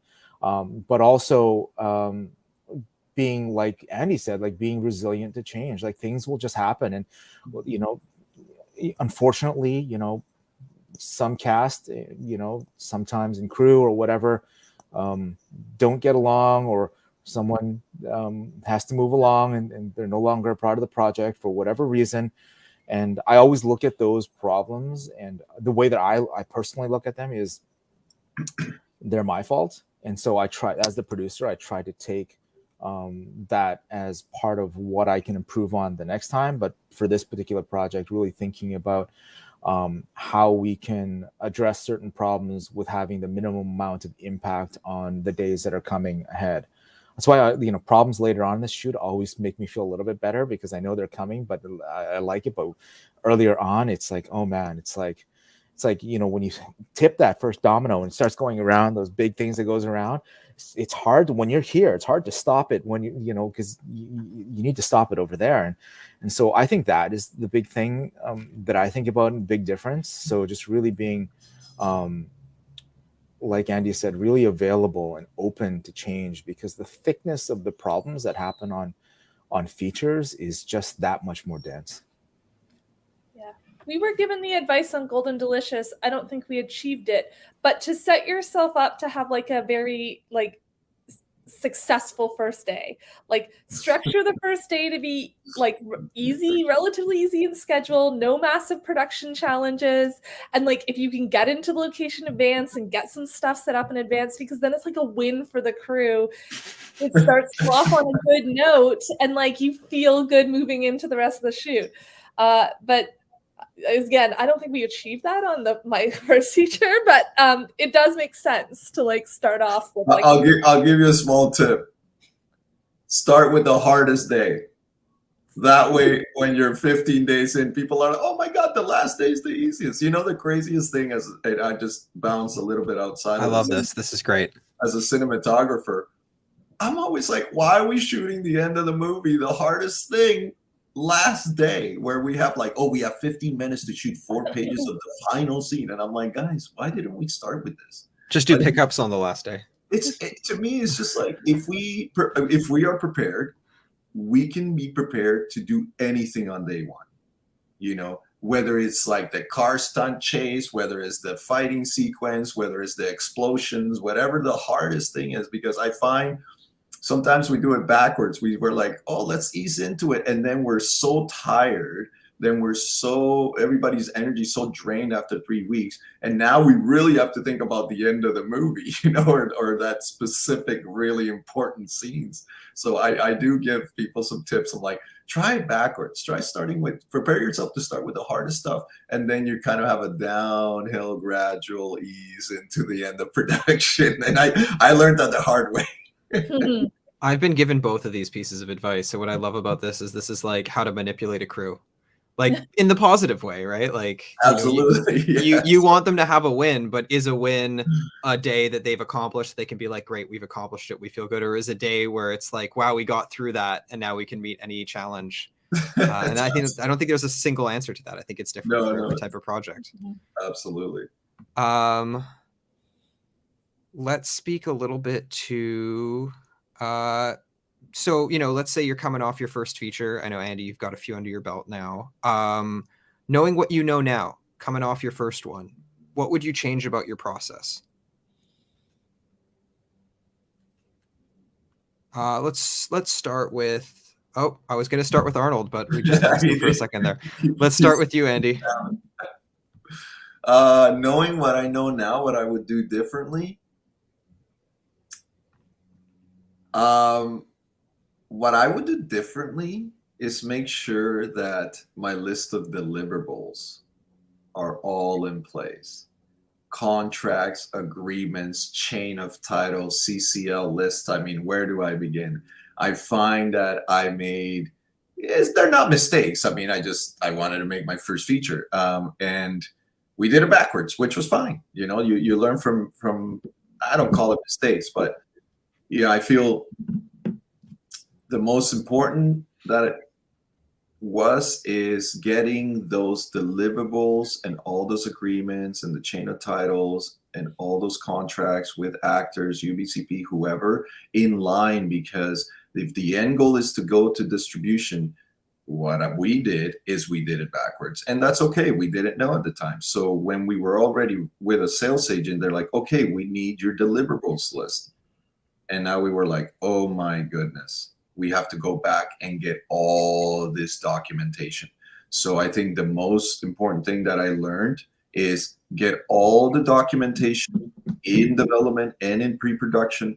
That way, when you're done your movie and you're in post, you're ready at any time to deliver it to anybody, even theatrical. Your DCPs and all that, your cue sheets, all that stuff is really, really important. And that's the biggest tip that I learned personally, was to get all those contracts, get all your ducks in a row, get your accountants lined up, get your entertainment lawyers lined up, get all the contracts, set it all straight before you begin production. I mean, some contracts you will have, you might get later on down the line when you hire, your post guy or whatnot. But yes, that is the biggest thing that I learned. I love the duck metaphors here. Let's go to Kristyn next. Knowing what I would know now, what I would change about my process. I don't know. I don't think I have enough distance yet to be able to accurately assess. The wounds are still fresh. Yeah, the wounds are still fresh. I think just because Andy was talking about contracts, we were really lucky to go through a program that connected us in a small group with a panel with a production accountant and an entertainment lawyer, before we even were close to shooting. And so got a lot of concrete advice on that stuff, including advice on how to set up your accounting if you're going to do it yourself, to make that a lot easier come time. So I'm really thankful to the Inside Out Festival for running that program for us, that we participated in, because I think it really did save us a lot of heartache, or I'm hoping it'll save us a lot of heartache. Our accountant seems pretty happy right now, so I'm happy with that. I'm sure there's something good. Arnold, you talk, and then I'll think if there's anything else. Okay, I'm glad you repeated the question in your answer. I know you did that for me because I got lost, but I dropped out, and so I appreciate. Thank you for taking one for the team for me on that one. It's that strong Victoria internet. Yes. We're going over the water, right? We're an island. So what I would say is, I'm going to touch base back on some of the things that we've actually discussed, but really to be really more goal oriented earlier on. And that would be okay, know what your goal is. Is your goal, your goal could be anything. It could be do you want to get into this festival and this festival? You can work backwards from that. You want to get distribution. You want to get whatever the case you want. It could be as simple as, career advancement? Do I want to get an agent? Whatever it is, right? So, but earlier on for me, it was just like doing it for fun, and that was great. That's fine too. But to really, when I was doing it for fun, I think it would be to really have, some infrastructure in terms of understanding what the goal of those early projects would be, so that I could be thinking about that a little bit more fluently when I got to the point where I was actually applying for grants. Because a lot of the projects that I made earlier on in my career, they didn't quite work in the context of what I was trying to do when I was ready to start writing those grants. And then I had to work backwards and then go back and get some of those things. So I didn't apply for film festivals earlier on. Like, I didn't think about it. And I just made the film whenever it just kind of was like, okay, yeah, let's do it then. Like, I didn't think about that, instead of saying, oh yeah, I want to shoot it here so I can apply for this and try to get into that. And so to be really focused on and have an idea on what that is. And it could be, there's, this project is, we want to build out opportunity for young up and coming filmmakers that have never had an opportunity before. That's a fine goal too, right? And all these things can work in context of what your later future goals are. But just to be thinking about those things and write them down, and not just be like a little, like I was very airy-fairy, but like I didn't really think about what I was doing from that way. And I think I should have been a little bit more disciplined about that. And I think that would have helped me when I needed some of those pieces later on, because the work is already done. And then now you can't, what I really should have done is done this, be a little bit more focused on this. And then it could have, I could have dropped that piece into my demo reel here, so I could do this, or whatever the thing is that you need. So that's to be more goal oriented. I think earlier on would be my thing, I think. Back to you, Kristyn. You're still muted. Maybe now, to bounce off of Arnold's, like, I was very clear, like, this is our first feature. We should be learning as well as we're going along, like getting feedback from the crew on their experience and how to improve and do better and collaborate. And I spent a lot of time thinking before we went into production, like what type of leader I wanted to be. I don't think I like nailed it by any means, but just having that like clear intention of like how you want to lead and what you want to get out of the project, like is helpful in determining how you proceed, I think, when you're in that environment. Do you guys feel like a debrief is what gives you this knowledge? Like, did you learn a lot out of the debrief and the debriefing process when going forward on future projects? And for me, I mean, this carries forward from short films as well, because it feels like it's that same standard process. But can you speak to the debrief itself and kind of how that assisted your carrying forward of that skill set?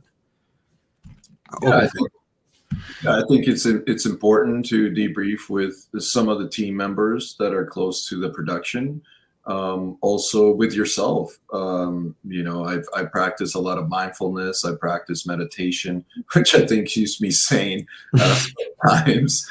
But it also gives me a vision of, things that I perhaps could do better or I can improve. I mean, again, I allow mistakes. I mean, I'm only human as a producer, and I will make mistakes. I mean, I'm going to be making mistakes and learning from my mistakes for the rest of my career. I'm not the best producer. I'm not the worst producer, but I'm a producer who's only human. So I think in the debrief process is really understanding that you are human. You are going to be making mistakes, and that those mistakes are fine because you can learn from them.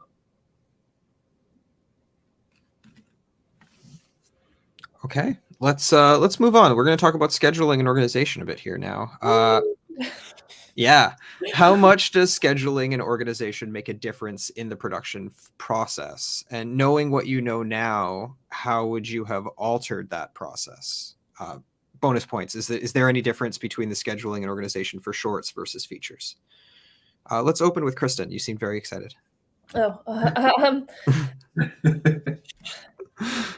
Like every department has opinions about what order they want to shoot in that is best for their department. So it's a balancing act between all that availabilities, all that type of stuff. But actually for Golden Delicious, we started off with our hardest first 2 weeks first.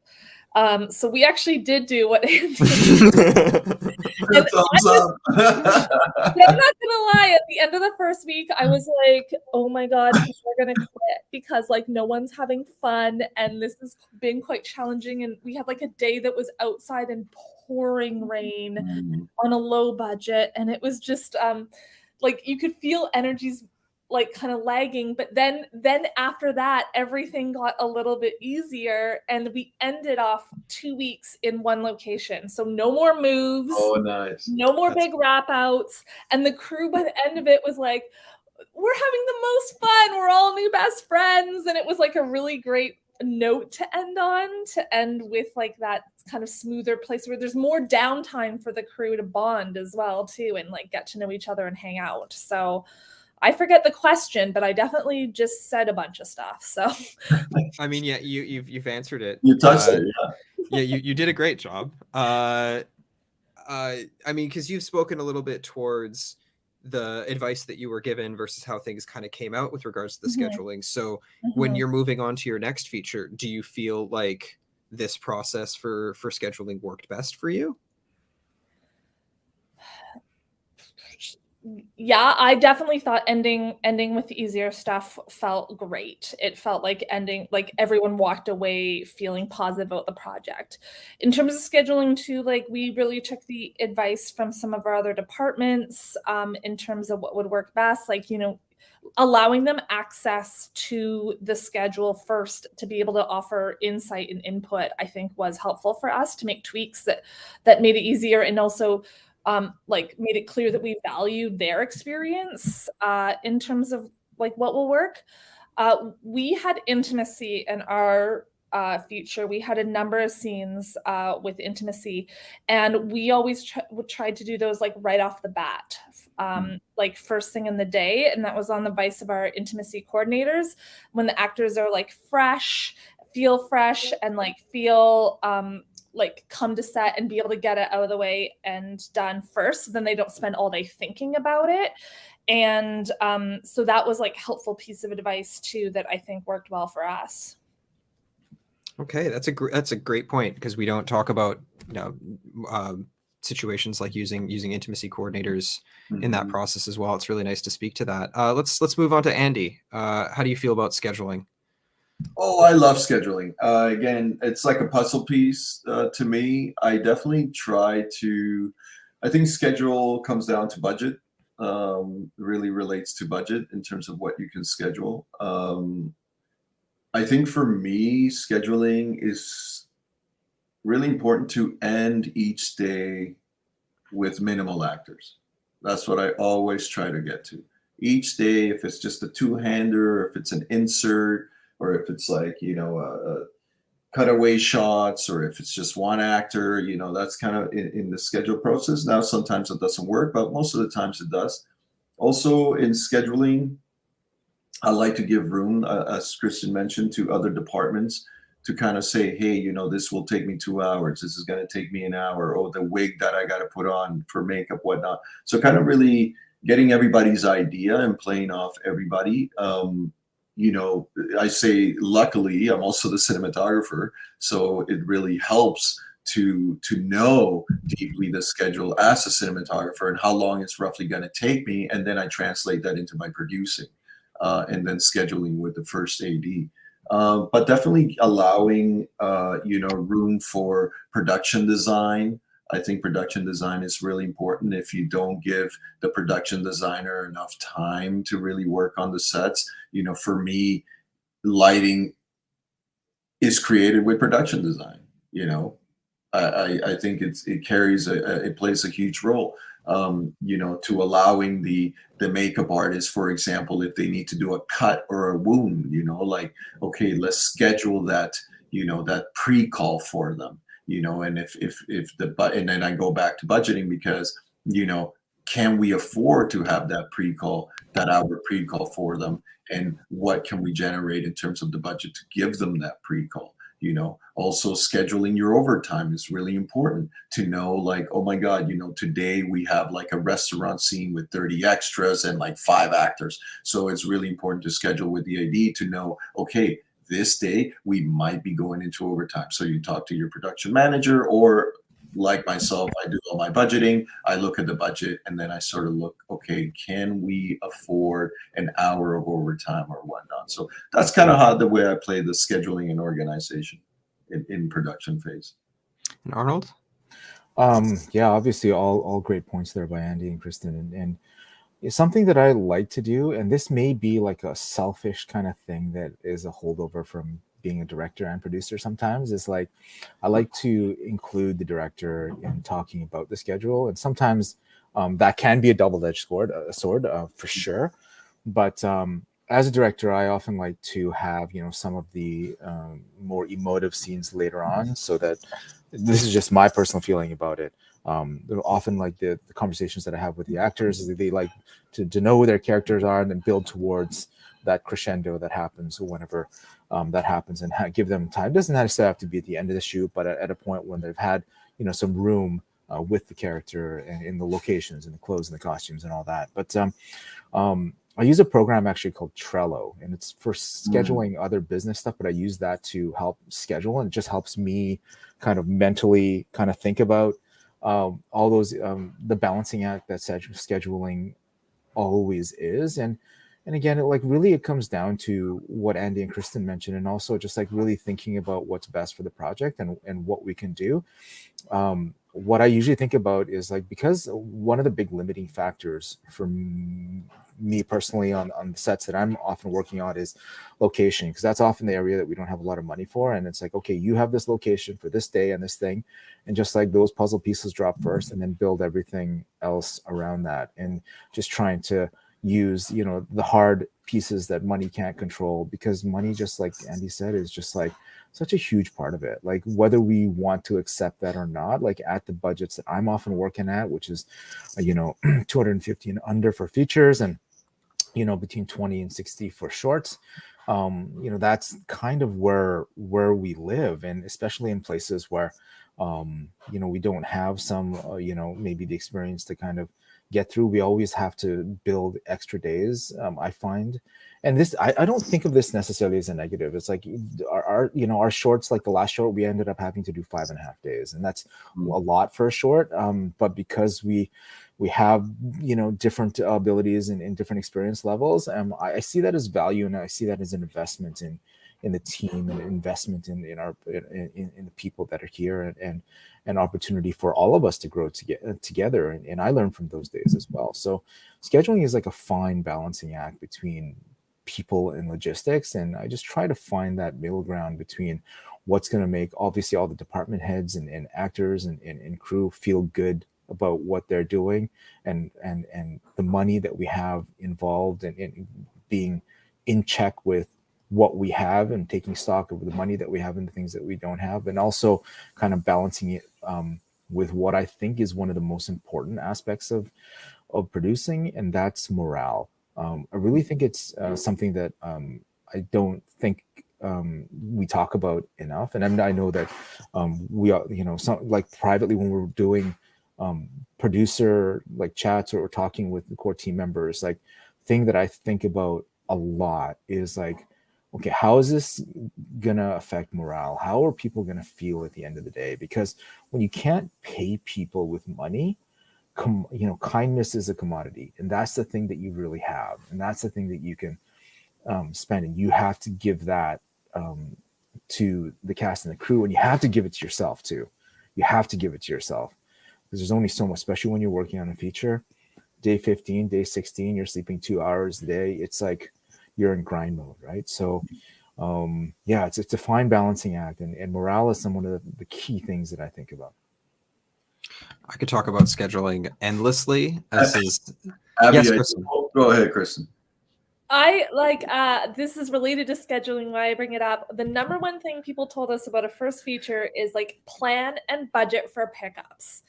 Like with a feature, you're not going to get everything that's going to cut together exactly the way you want it to. And so we I budgeted for that and was like so thankful because everyone was like, you're going to need to do at least like a couple days of pickups. And we waited until we had kind of like an assembly, a rough cut, and then really knew what pieces we needed to like make the tightest version of the film. And then went back and shot like 3 more days. And I was happy to have like set aside the money for that and planned for it.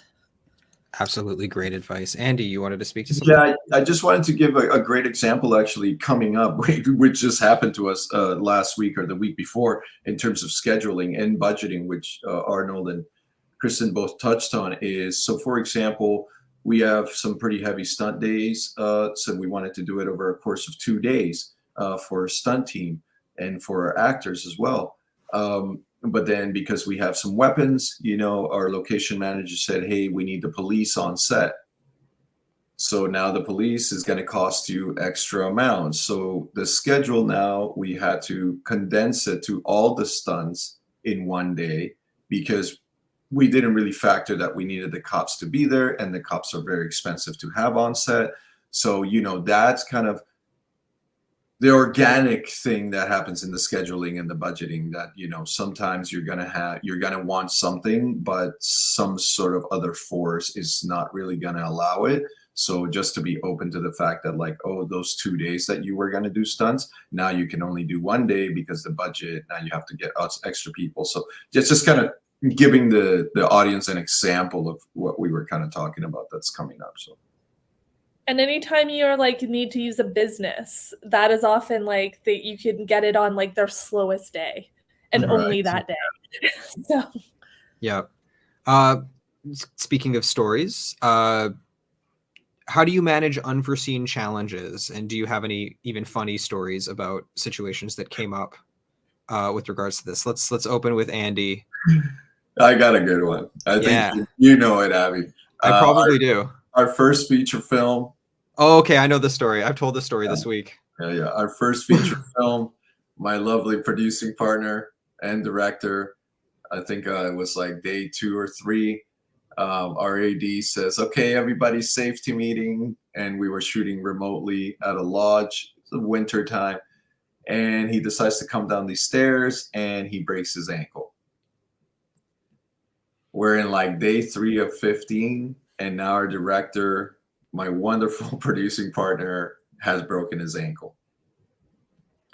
So those are unforeseen challenges. Those are things you will never, ever imagine this happening. But he was trooper. He said, I don't want to go to the hospital.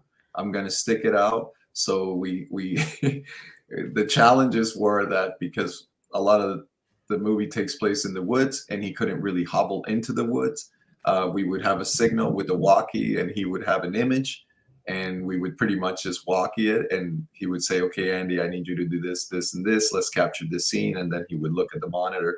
And then we would get him a golf cart that he would kind of ride. And so, I mean, there was, it's a funny story. It's not a funny story, but it's a funny story. And then when we finally finished doing the movie, his ankle was so swollen when we returned to Vancouver that he needed to wait like maybe a month or 2 before they could even x-ray it. Oh, my God. So those are a very interesting challenges, and that was my one major funny story there. That speaks to pain threshold for sure. I mean, the layer to that story that's even more is you guys were out on the Haida Gwaii. Yeah, it's all remote. Yeah. So there was no easy way for you to come for him to come to a hospital and still maintain your schedule. That's nuts. Kristyn, same question to you. How do you manage unforeseen challenges, and do you have any funny stories? Yeah, I mean, I've had shoots that have been like, there's been a snowstorm the night before, there's been heat waves, COVID happened. Like when we budgeted Golden Delicious, we weren't expecting to, you know, have to pay for COVID tests or PPE or all this stuff. We also lost locations. I've lost locations like the day before we're supposed to shoot there. We lost a big location for Golden Delicious maybe like 2 months before we were shooting. That was like very hard to replace and ended up costing us a lot more money. So I think the thing is like just keeping a cool head, and especially if it's like a last minute like challenge that is like very time sensitive. It's like coming up with ABC. Like, what does it look like if we just like replace that location? What does it look like if we move the day? What does it look like if we do this? And have people working on all scenarios like full force, and then coming together and like deciding as a group the best plan of action. Because like it's film, it's not surgery, and it's not like a so keep a calm head. There are big stakes, but it is at the end of it we're it's you're gonna just have to roll with the punches, because there's always going to be unforeseen challenges. Arnold, the same question to you.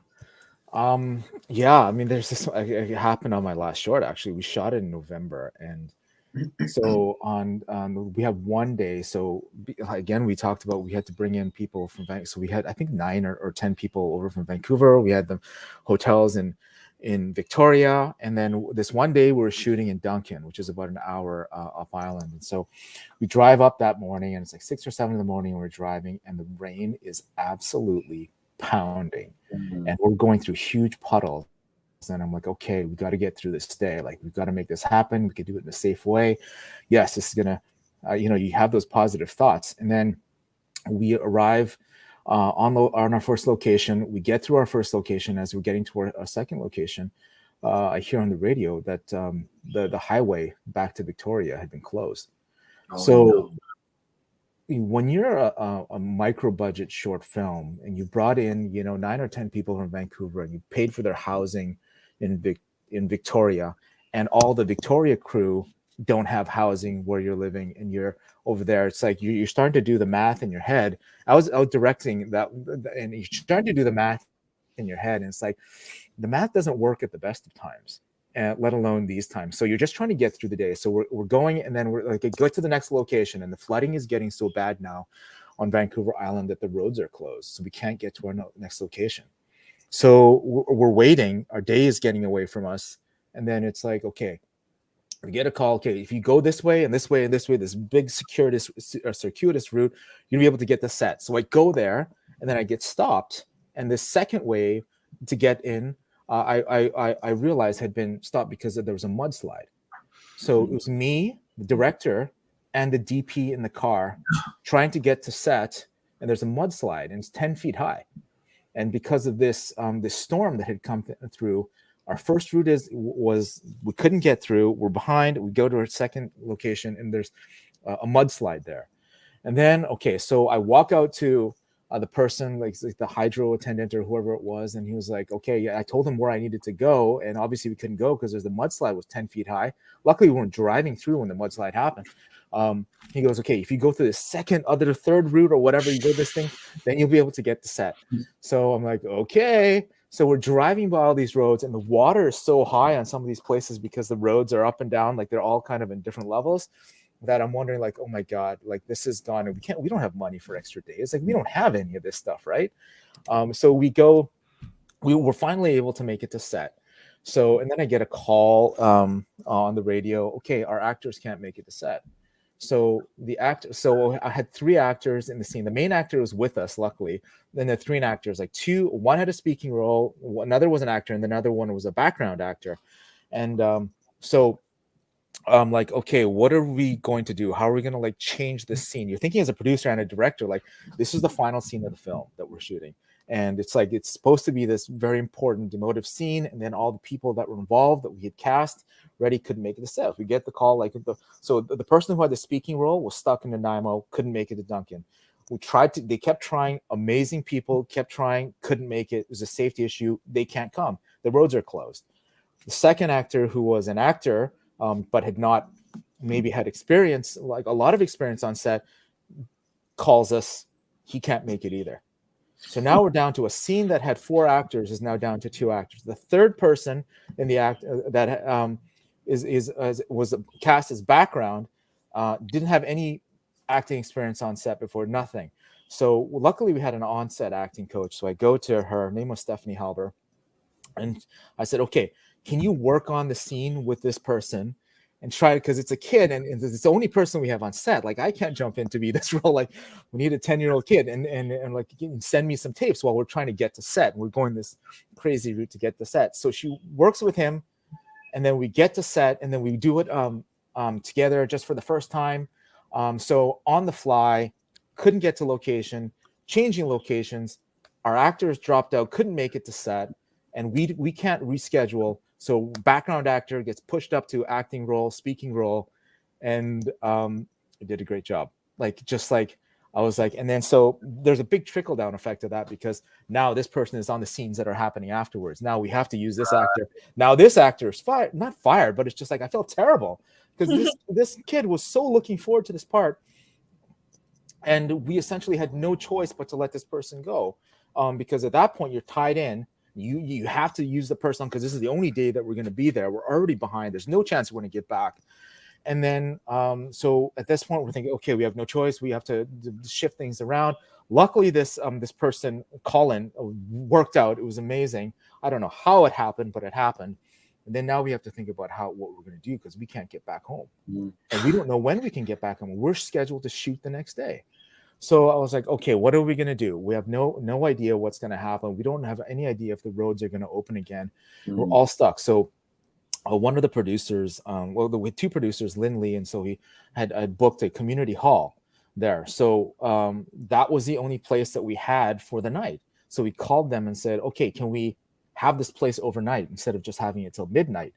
So Lynn Lee and I went around, driving around town to buy up all the sleeping bags that we can find in town.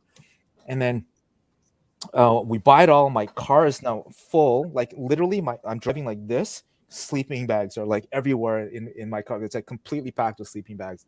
Probably not safe, but I was driving like this in the car to get to the restaurant where we were going to eat for the night and kind of like figure out what was going to happen. So we get to the restaurant, and by some fluke, so this PA that had come on from Vancouver, we did a random Facebook call out a couple days before the shoot, and the PA from Vancouver decided that they're going to come over, and PA from like come all the way to Victoria and do this. And we didn't even pay for the person to stay. Like, this is what he wanted to do, and this is an opportunity for him to learn and get on set. So he comes over from Vancouver. He's outside of this restaurant, and he's talking to one of the actors, the mom of the actor that was a background and is now an actor.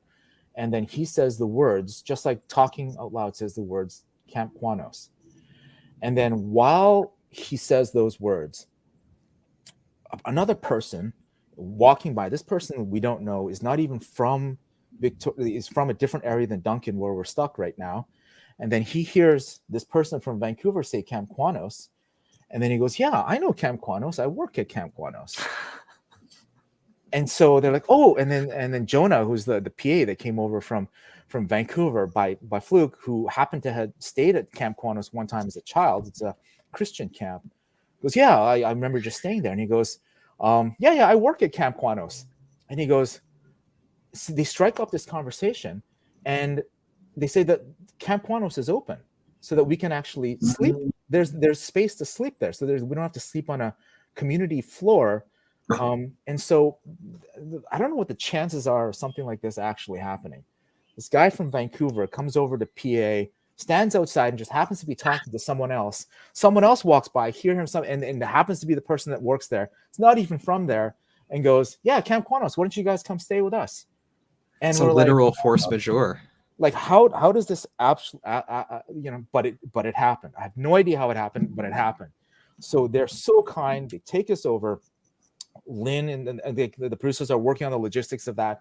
So everyone sleeps at the camp, and they give us the camp for something like the whole night for $500 or something, like some ridiculously low price to have the entire crew. Like, anything more than that, and we're losing days on shoot that we already lost a day because we were so behind.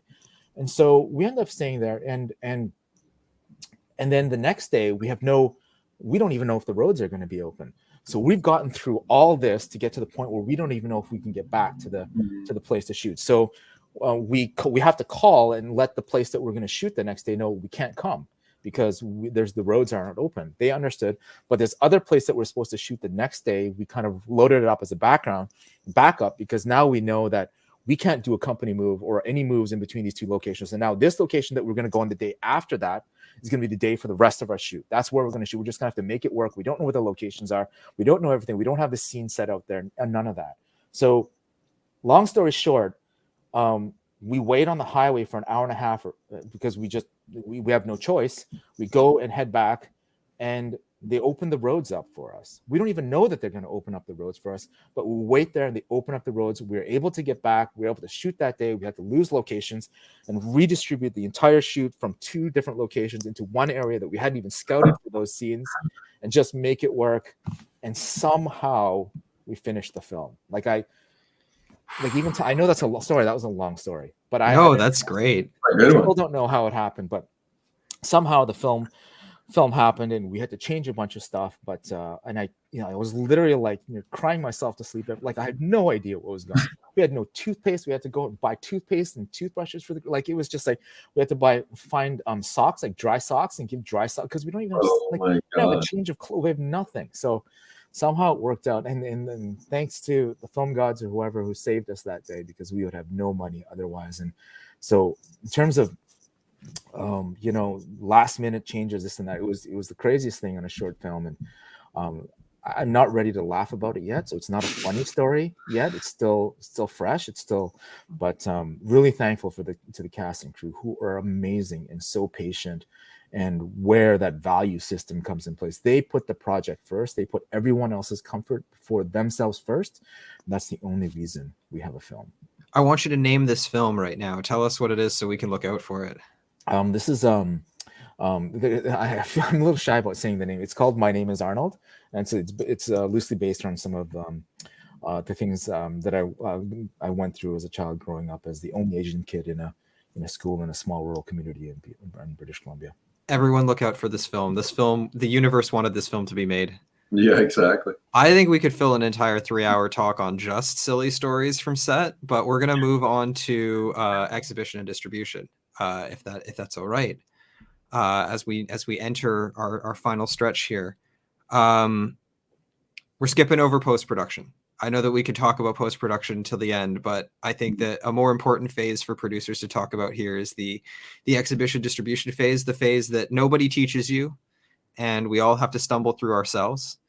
And I think we have a lot of experience here in this panel alone, which I'm really excited to talk to.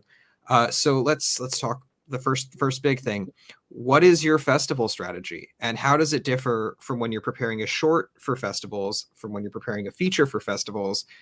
And what differences have you noticed between those two processes? I'm going to open with Kristyn for very specific reasons.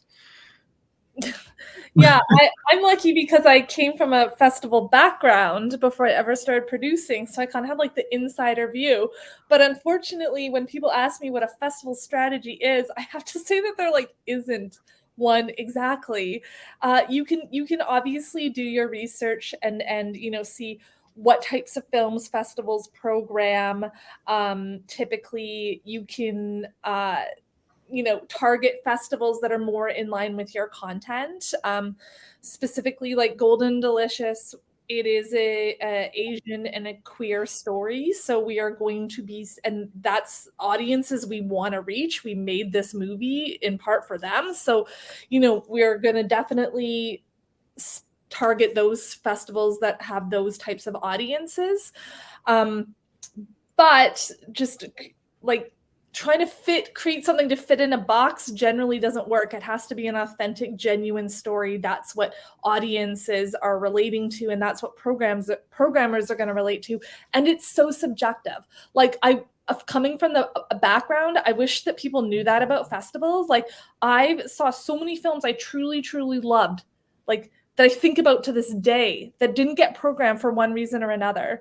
It's so subjective to the programmers, and it's also putting together a whole program as a puzzle, almost the same way a shoot is, making sure all the pieces fit together. So in that regard, I say that it's very hard to have concrete tips of like what is a successful festival strategy, because you don't know what people are going to relate to and what's going to speak to them.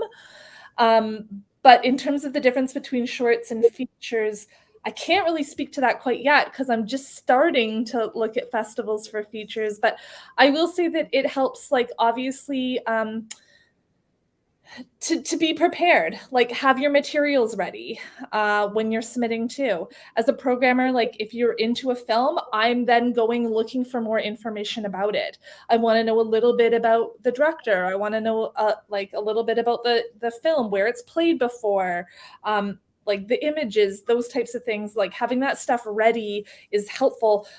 This is a big tip that I can't tell you how many times this happened to me. I watched the film and then trying to find more information about the film, and there's no links anywhere.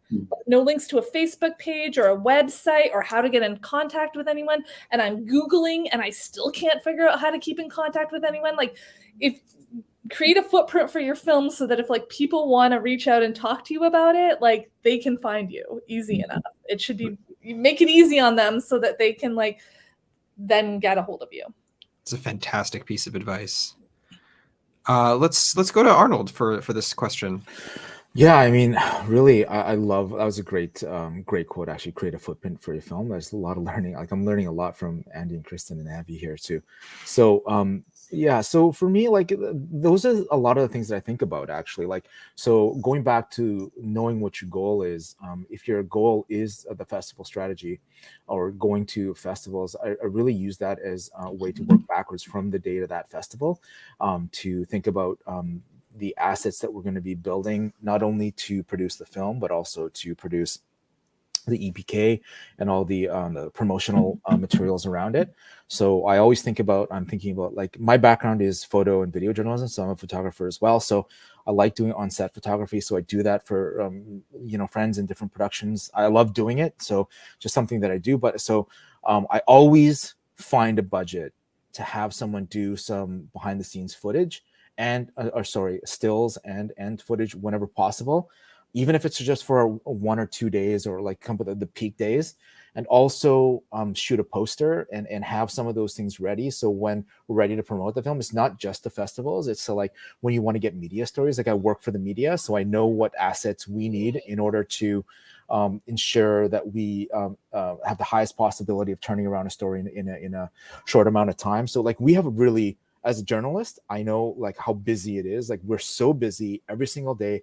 There's less journalists working and doing more work and spread out and doing more stories and more things. And so when you have a package together and when someone wants to do a story or is pitching a story to you, having, okay, you know what, you have some set stills, you have a headshot of yourself, you have some set stills from your film, you have the log line and like a piece of paper and an EPK or a Dropbox or somewhere where we can find everything, the lead actors headshots, all some info about it and all that kind of stuff. Like having a robust EPK for a media story so that people can pick it up and be like, that can sometimes be the difference between like, okay, this person has this stuff done, okay, I'm going to pick this story because this person, it's going to take me like half an hour for me to mine this stuff, or maybe I'll get it, maybe I won't. Like that can sometimes be unfortunately, sometimes that's the difference between like getting a story done or not having a story on you written, or sometimes having it be a small little thing like that in the paper or being like a feature.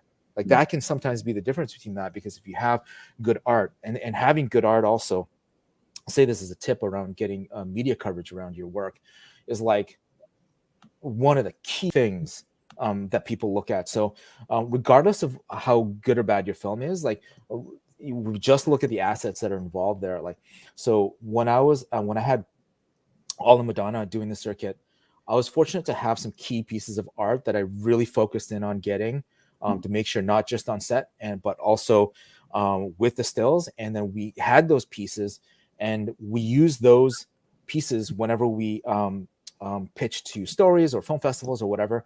And almost all of them, like not all of them, but like almost all of them used our art as one of the main pieces of art when they're talking about films, not our film, films.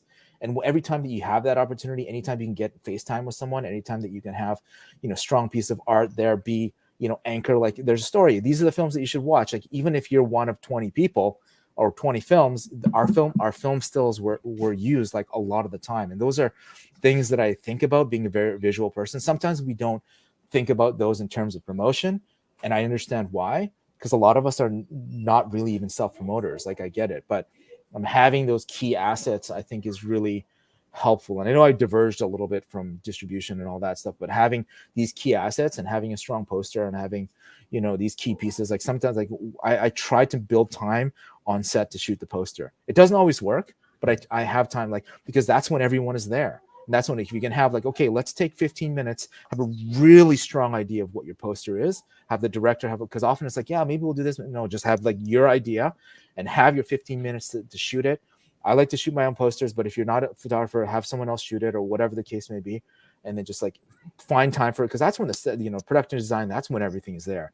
Finding it after the fact, you're like, okay, you're going to blur the background out and use a, you know, shallow depth field because you don't have anything anymore. You know, you can't have anything anymore. So yeah, if I were to have a little bit of a tip about that, that's what I would talk about. That's a really underrated piece of advice, because I've shot all of, like, not personally myself being the photographer, but I've shot all my posters on set as well, and it makes night and day difference between trying to find an image to work for that, or even bring people in later when you don't have all of your production design and your crew and all that. Like, they're there, use them is obviously a great strategy. Andy. Well, Arnold, I want to say those are great points you mentioned, because I think we all tend to focus on the film, whereas the BTS and those important materials for advertising, in a sense, are very important. So I do like how you spoke about that. And I will say this, the poster behind me is actually a BTS photo of my last film, which I'm kind of getting into now, Arnold, because I think it's really important that we not only shoot the film, but we find sort of the nitty-gritty of what the BTS stuff's going to look like. What is your artwork going to look like? What are the distributors and sales agents going to look in terms of that poster, which is really important. Also, another thing that I'm highly now doing is the BTS. I mean, you know, a polished BTS short, and you call it a short, it's a 2-3 minute BTS of everything from pre-production to production to post. And those are all great selling features. So thank you for touching base on that, because I've been actively trying to do that more often now in my own productions.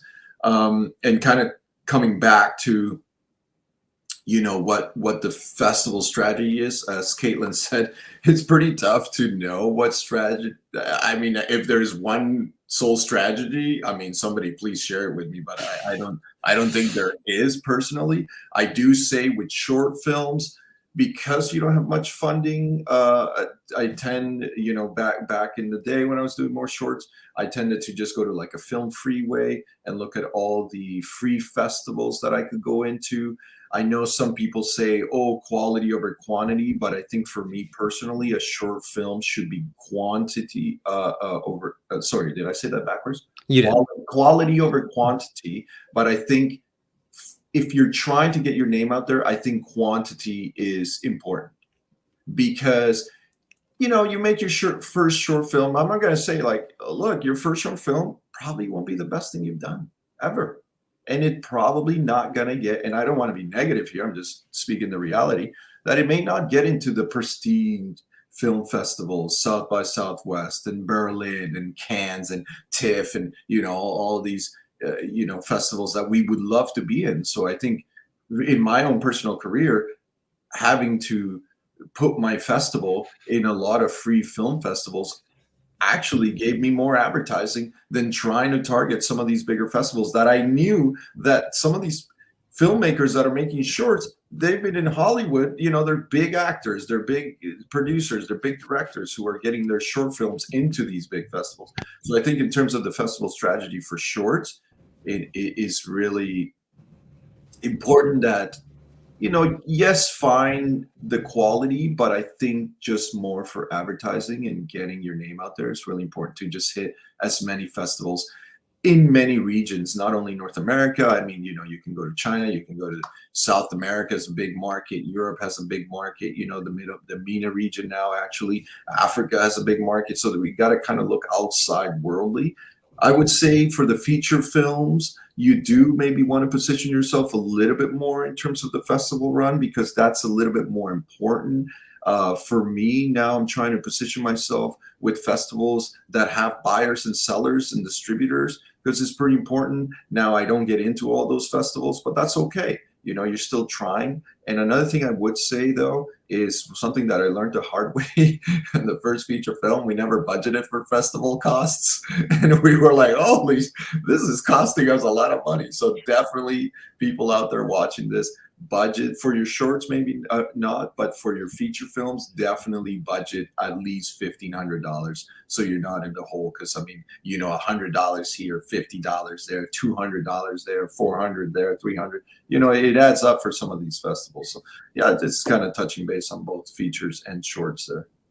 And think about the regions that you are applying for. Like, I had a very successful comedy film, but like, it doesn't make sense to submit a comedy film to like countries outside the English language, because the humor is so different and it doesn't translate, and you're basically just wasting your money. You gotta like stick, especially even like in Europe, like we stuck to North America primarily because like that's the similar like comedy values. And same thing, like if your film plays in like one festival in Japan but you can't go and you don't have any connections there and there's no relationship, like is it going to really do much for the film? Versus you could apply to some other festivals that you might be able to like maximize that experience more. I cannot stress enough the surprise costs of festivals for first-time filmmakers. I think for my most successful festival short, we spent an equal amount of money on the festival run as the actual short's budget itself, Right. which makes the short, like, that's a wildly expensive short by comparison. And I mean, it pays off, but you gotta be smart with making those realizations. And the free festival, there's more free festivals now than there's ever been. And Film Freeway is your friend. Not Film Freeway. We're using Film Freeway now. We're no longer using Without a Box. No, RIP Film Without a Freeway. Box. Yeah, Film Freeway. Yeah. As we move into our last half hour, I'm actually gonna omit a question because we talked about marketing, and I like that. So what I'm gonna move on to is distribution. What has your experience been with seeking out distribution for your projects, and what does this process look like for features? What does it look like for shorts? And what avenues have you discovered for both? Let's start with Arnold. Distribution is a very, very interesting question, and I'll be the first to admit that I'm not an expert in distribution. I've had some ins and outs with it, but really, I've been a part of features and shorts, but I've done definitely more shorts than features. And when you think about distribution for shorts really doesn't exist in the same way as it does for features.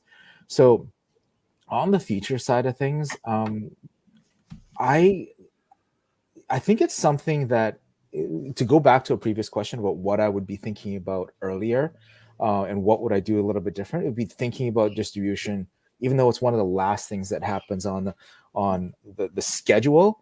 It's one of the first things that you want to be thinking about, and really not just thinking about asset collection like we talked about in terms of marketing, but really getting that on board as soon as you possibly. Micro budget level, budget Canadian features, are they high on the list for distribution? Sometimes you'll be able to work with someone that is interested in you, particularly maybe as a director or a producer, or someone that may be willing to invest in you. Madonna, we didn't end an opposite or not the way that most people do things, but we really tried to concentrate on other areas and on, and so to use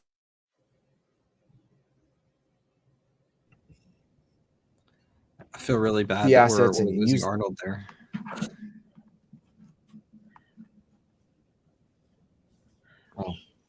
Arnold, you're cutting in and out a lot.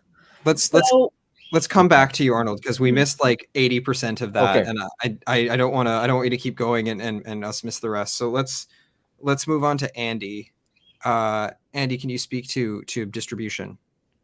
Absolutely. I've been in the distribution game and sales game now for, let's say, about when we do Woodland, 2017, maybe 5 years now. My experiences for seeking out distribution, I will say this, guys, you got to go to the markets, spend some of your own money and just experience it. I will give an advice. Try not to go to the markets with just a script or an idea. Something that I definitely experienced going to my first film market, which was the American film market, is I had a completed feature film. And I mean, I'm just, little old me producer from Vancouver going to LA. And I thought, wow, I'm going to be amongst all these incredible filmmakers, which I was. But something I discovered was that a lot of them had a script or the idea. And what separated me from everybody, that I was like, oh, I have a completed feature film.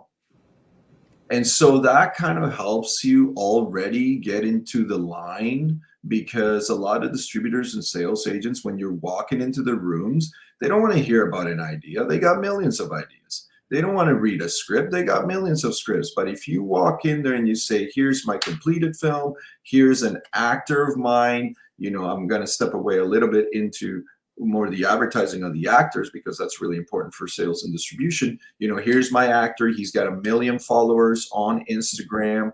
These are his platforms. He's got people all over the world. This is how much money he could probably generate. So the experience for me going to the market is have a completed feature, and you're going to stand out a lot more than people who just have a script or an idea. The distribution for features, I think you, like Arnold was mentioning, trying to position yourself prior to making your film. So either be with already a distribution or some sort of LOI, a letter of intent from a sales agent or a distributor, or even from a known actor, because actors are a pretty big sale when you go to distribution. Also a director, a well-known director who has had that track record. What does the process look like for features and shorts? I think distributing shorts now has become kind of hot in the market. You got Crave that's doing shorts. I mean, here in Canada, we got a couple of airlines, I believe, that take short films, and even around the world. I got my own short film that I distributed through Director's Notes, through their YouTube channel. So there is a lot of avenues now for short films to be distributed, and actually to find a little bit of money coming back to you in terms of short films. But if you just want to distribute your short film, I think it's important to, again, hit as many places as you can to distribute your short film. And then for your feature film, in terms of sales and distribution, positioning yourself, checking out the market, seeing what's hot. I mean, now I'm pretty lucky, to have built great relationships with my sales agent, who is MPX, and our distributor, who is Freestyle. And I say these names because I don't want to shy away from keeping them. I think it's important that everybody knows, and that we are sharing contacts, because I think it's important for us to grow together. And another note too is, I thought that for my feature films that I thought, oh my God, I'm going to have the same sales agent for all of them. But actually my realization was like, oh no, actually he's not going to be the sales agent. This sales agent that I had for Woodland didn't like El Suspiro del Silencio. So we went with Pantalla for a distribution for El Suspiro del Silencio throughout. The sales agent that I had for Pantalla didn't really like Brother I Cry. So now I'm looking at a sales agent out of London who really likes Brother I Cry. So I think it's really important to diversify. I look at it as like financing. You diversify your portfolio, and you get yourself different sales agents or distributors for different feature films, because that's only helping you, and it's helping your network, and it's going to help you sell your movie all around the world. Sorry, guys, I think I went a little long, but I can speak on that for a while. Let's move on to Kristyn. No, I was like, give my time to Andy. I feel like I'm gonna call him and John up and be like, sit down and pick his mind. I'm like, notes. That's what this is all for. Yeah, I only have experience on the short film side, and there's lots of different platforms, but there's like kind of those key few that are like, that everyone is going to target within Canada that are the, pay the best and get eyes. So it's really a matter of like, what are you looking for? Are you looking for financial? Are you looking for, I don't think anyone makes shorts for money, but you know what I mean? Or are you looking to just get eyes on it? And there's a lot of platforms that are like cater to genres too. So if you're looking to get eyes on it, pick platforms that have that same content. That's where your audience is. Those are the people that are going to click and like respond and reply to your film. And if you can put like any accolades in your like notes, if you can ask those distributors or if you're self-distributing, like where has it played, what awards has it won, because that helps target your audience too. If they know that festival, if they like that festival, they're probably going to like your content. It's like been vetted. They're going to like click because of that, right? So in terms of short films, I think it's great just to get it out there and get eyeballs on it. But I don't know about features, so yeah. Andy and John, get ready for me to be like, why? Can I take you for coffee? Absolutely, I drink tea though. Let's come back to Arnold. You seem to be with us again. So can you touch on what you were saying before? Well, first thing I want to say is like whenever you have that meeting with John and Andy, can I be there too? So I want to be there too. So yeah, really, like I think like Kristyn said, I think Andy has a lot more experience with distribution than I do. Really, I tried to focus. I don't have a ton of experience with distribution. We actually didn't get we didn't focus on distribution for All in Madonna, our feature. We didn't actually actively pursue distribution. Really, we looked at it as career development and use those assets to build other areas. So build director demo reels, and we got to the DGC, and then we got an agent out of it, and in a number of different areas. So that's what we focused on. And with the Telefilm Talent to Watch, that's kind of one of the times when you can actually do that. There are independent Canadian films that get distributed and get maybe onto CBC and get onto some platforms, and but it's not like, from what I learned from my experience, is that indie, like our film was like a slow burn indie Canadian drama. Like those aren't necessarily high on the list of a lot of distribution companies. And while everyone would love to get picked up by E1 or whatever big distribution opportunities there are, that's not what we had focused on. And with shorts, especially, like really, I guess the way that I look at it is try to get maximum eyeballs. So, film like The Cameraman, it was a short film. We're proud of the film. It got a Vimeo staff pick. Is that exactly distribution? Not really. Maybe, I don't know. But like it was the end game. Like it was a positive end game for us for that project, and it was kind of gave us way more views than it ever would have going on like a festival run. Even though we had the festival as well, it's just like the number of views on there is way more than what we would expect otherwise. So it really comes down to, what does distribution mean to you? What are your end goals here? To go back to that and just to kind of find that journey, and then execute that journey the best that you can, and be thinking about it as early as possible, and not thinking about it even though it falls on the end of the path, the timeline, so to speak, that to be thinking about that as early as possible.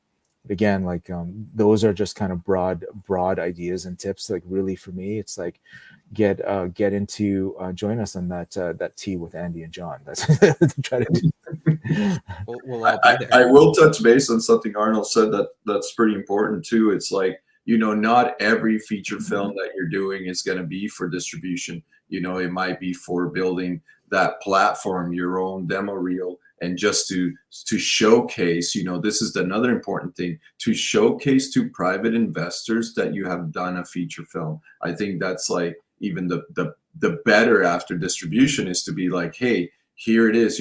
I did this feature film for 150 grand. Now give me 400,000. It's kind of showcasing that you can do it. And then, okay, I did this feature for 400. Okay, give me 700,000. So kind of building that, building that platform for you to advance.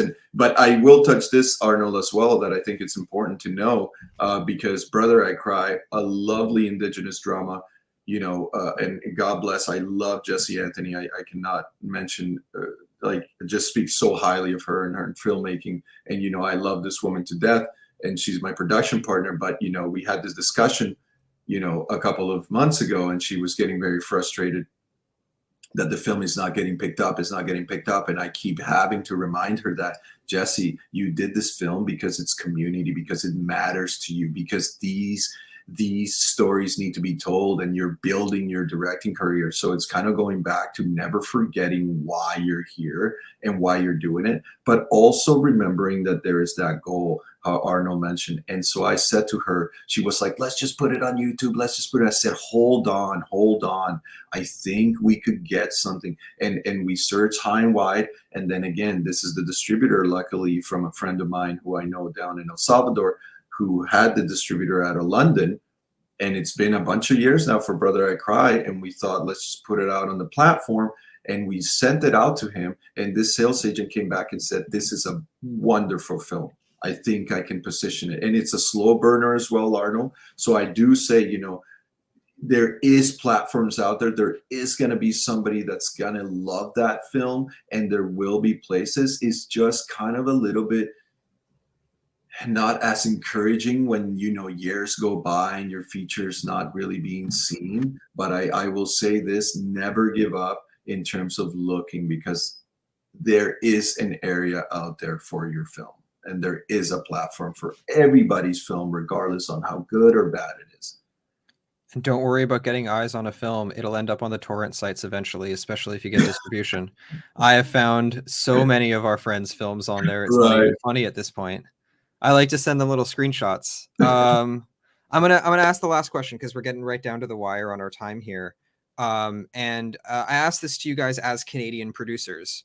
How has your experience been with regards to finding domestic distribution, and how has your experiences been with regards to American distribution and separately international distribution? And I know because Andy, you have a wide international reach. Let's start with you on this one. I was like, just volley that right to Andy. Go straight to him. Bypass Arnold. We're all gonna sit here and listen. That's a good question, though, man. Thank you. I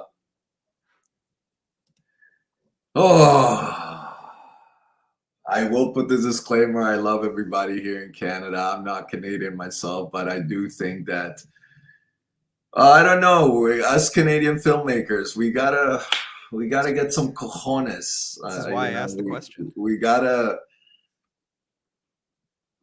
this is a good question, man. We get inundated with Hollywood. We get that we are a service country, that all the Americans come here and they make their movies. So we do have this sort of mold that we've been molded to make our films kind of like Americans. But what I do want to say is, as a Canadian producer now who's from South America, I do see the value of breaking away from any of that stigma. I do not want to make my movies like I make North American movies, like I shoot for the networks. And thank you, networks. I love all the networks that I've shot for. They have great, great content, but it's just not the content that I really want to impose. I think we need to be more experimental. Reasons why I like Europe and South America. I think we need to really not be shy to tell the stories that we are telling.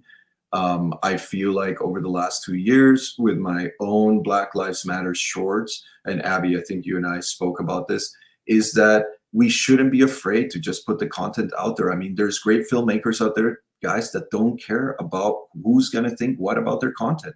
And I think us Canadian filmmakers, we're a little bit too worried about, what's the people going to think about this? What are people going to think about that? I think it's just, we need to grab film and just roll with it and make what we want to make. And there needs to be more art. I want to see more. I would love to see more experimental out of even Vancouver. I can't speak about Toronto and all, Calgary and Alberta and all these places that are making movies as well. But I feel like if we do more experimental work, our Canadian projects are going to be put on the map a little bit more. Sometimes I watch movies from Europe and I'm like, well, I need to watch this movie like 2-3 times just to even get it, right?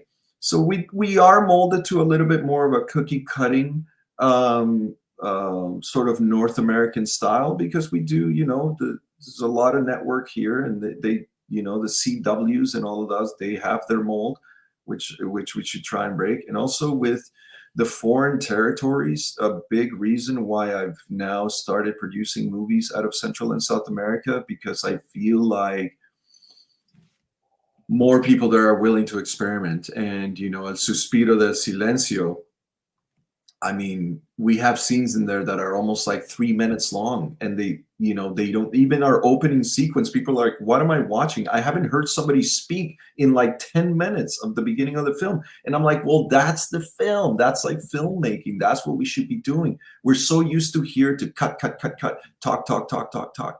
Everybody wants talk, fast. And if you look at actual, like, really good films, they're very slow. And I love what Arnold mentioned about the slow burners. I think we need more of that, more experimental, less of the chop. And yeah, just really own it. Just really own the film industry and not allow these big producers to come in and say, this is how we're going to make movies. Because we still have some time, I want to toss it over to Kristyn and Arnold. So Kristyn, do you have anything to speak on this? Yeah, I think make what you yourself like. Because if everyone liked the same thing, it would be a very boring world. So what Andy likes versus what I like, what Arnold likes, is all going to be different, and there's audiences for all of it. So instead of tell the stories you want to tell, make the types of films you yourself like watching, I think is a good rule of thumb. And that'll help us get out of any type of cookie cutter formula, because there's just so many different types of people with so many different types of perspectives.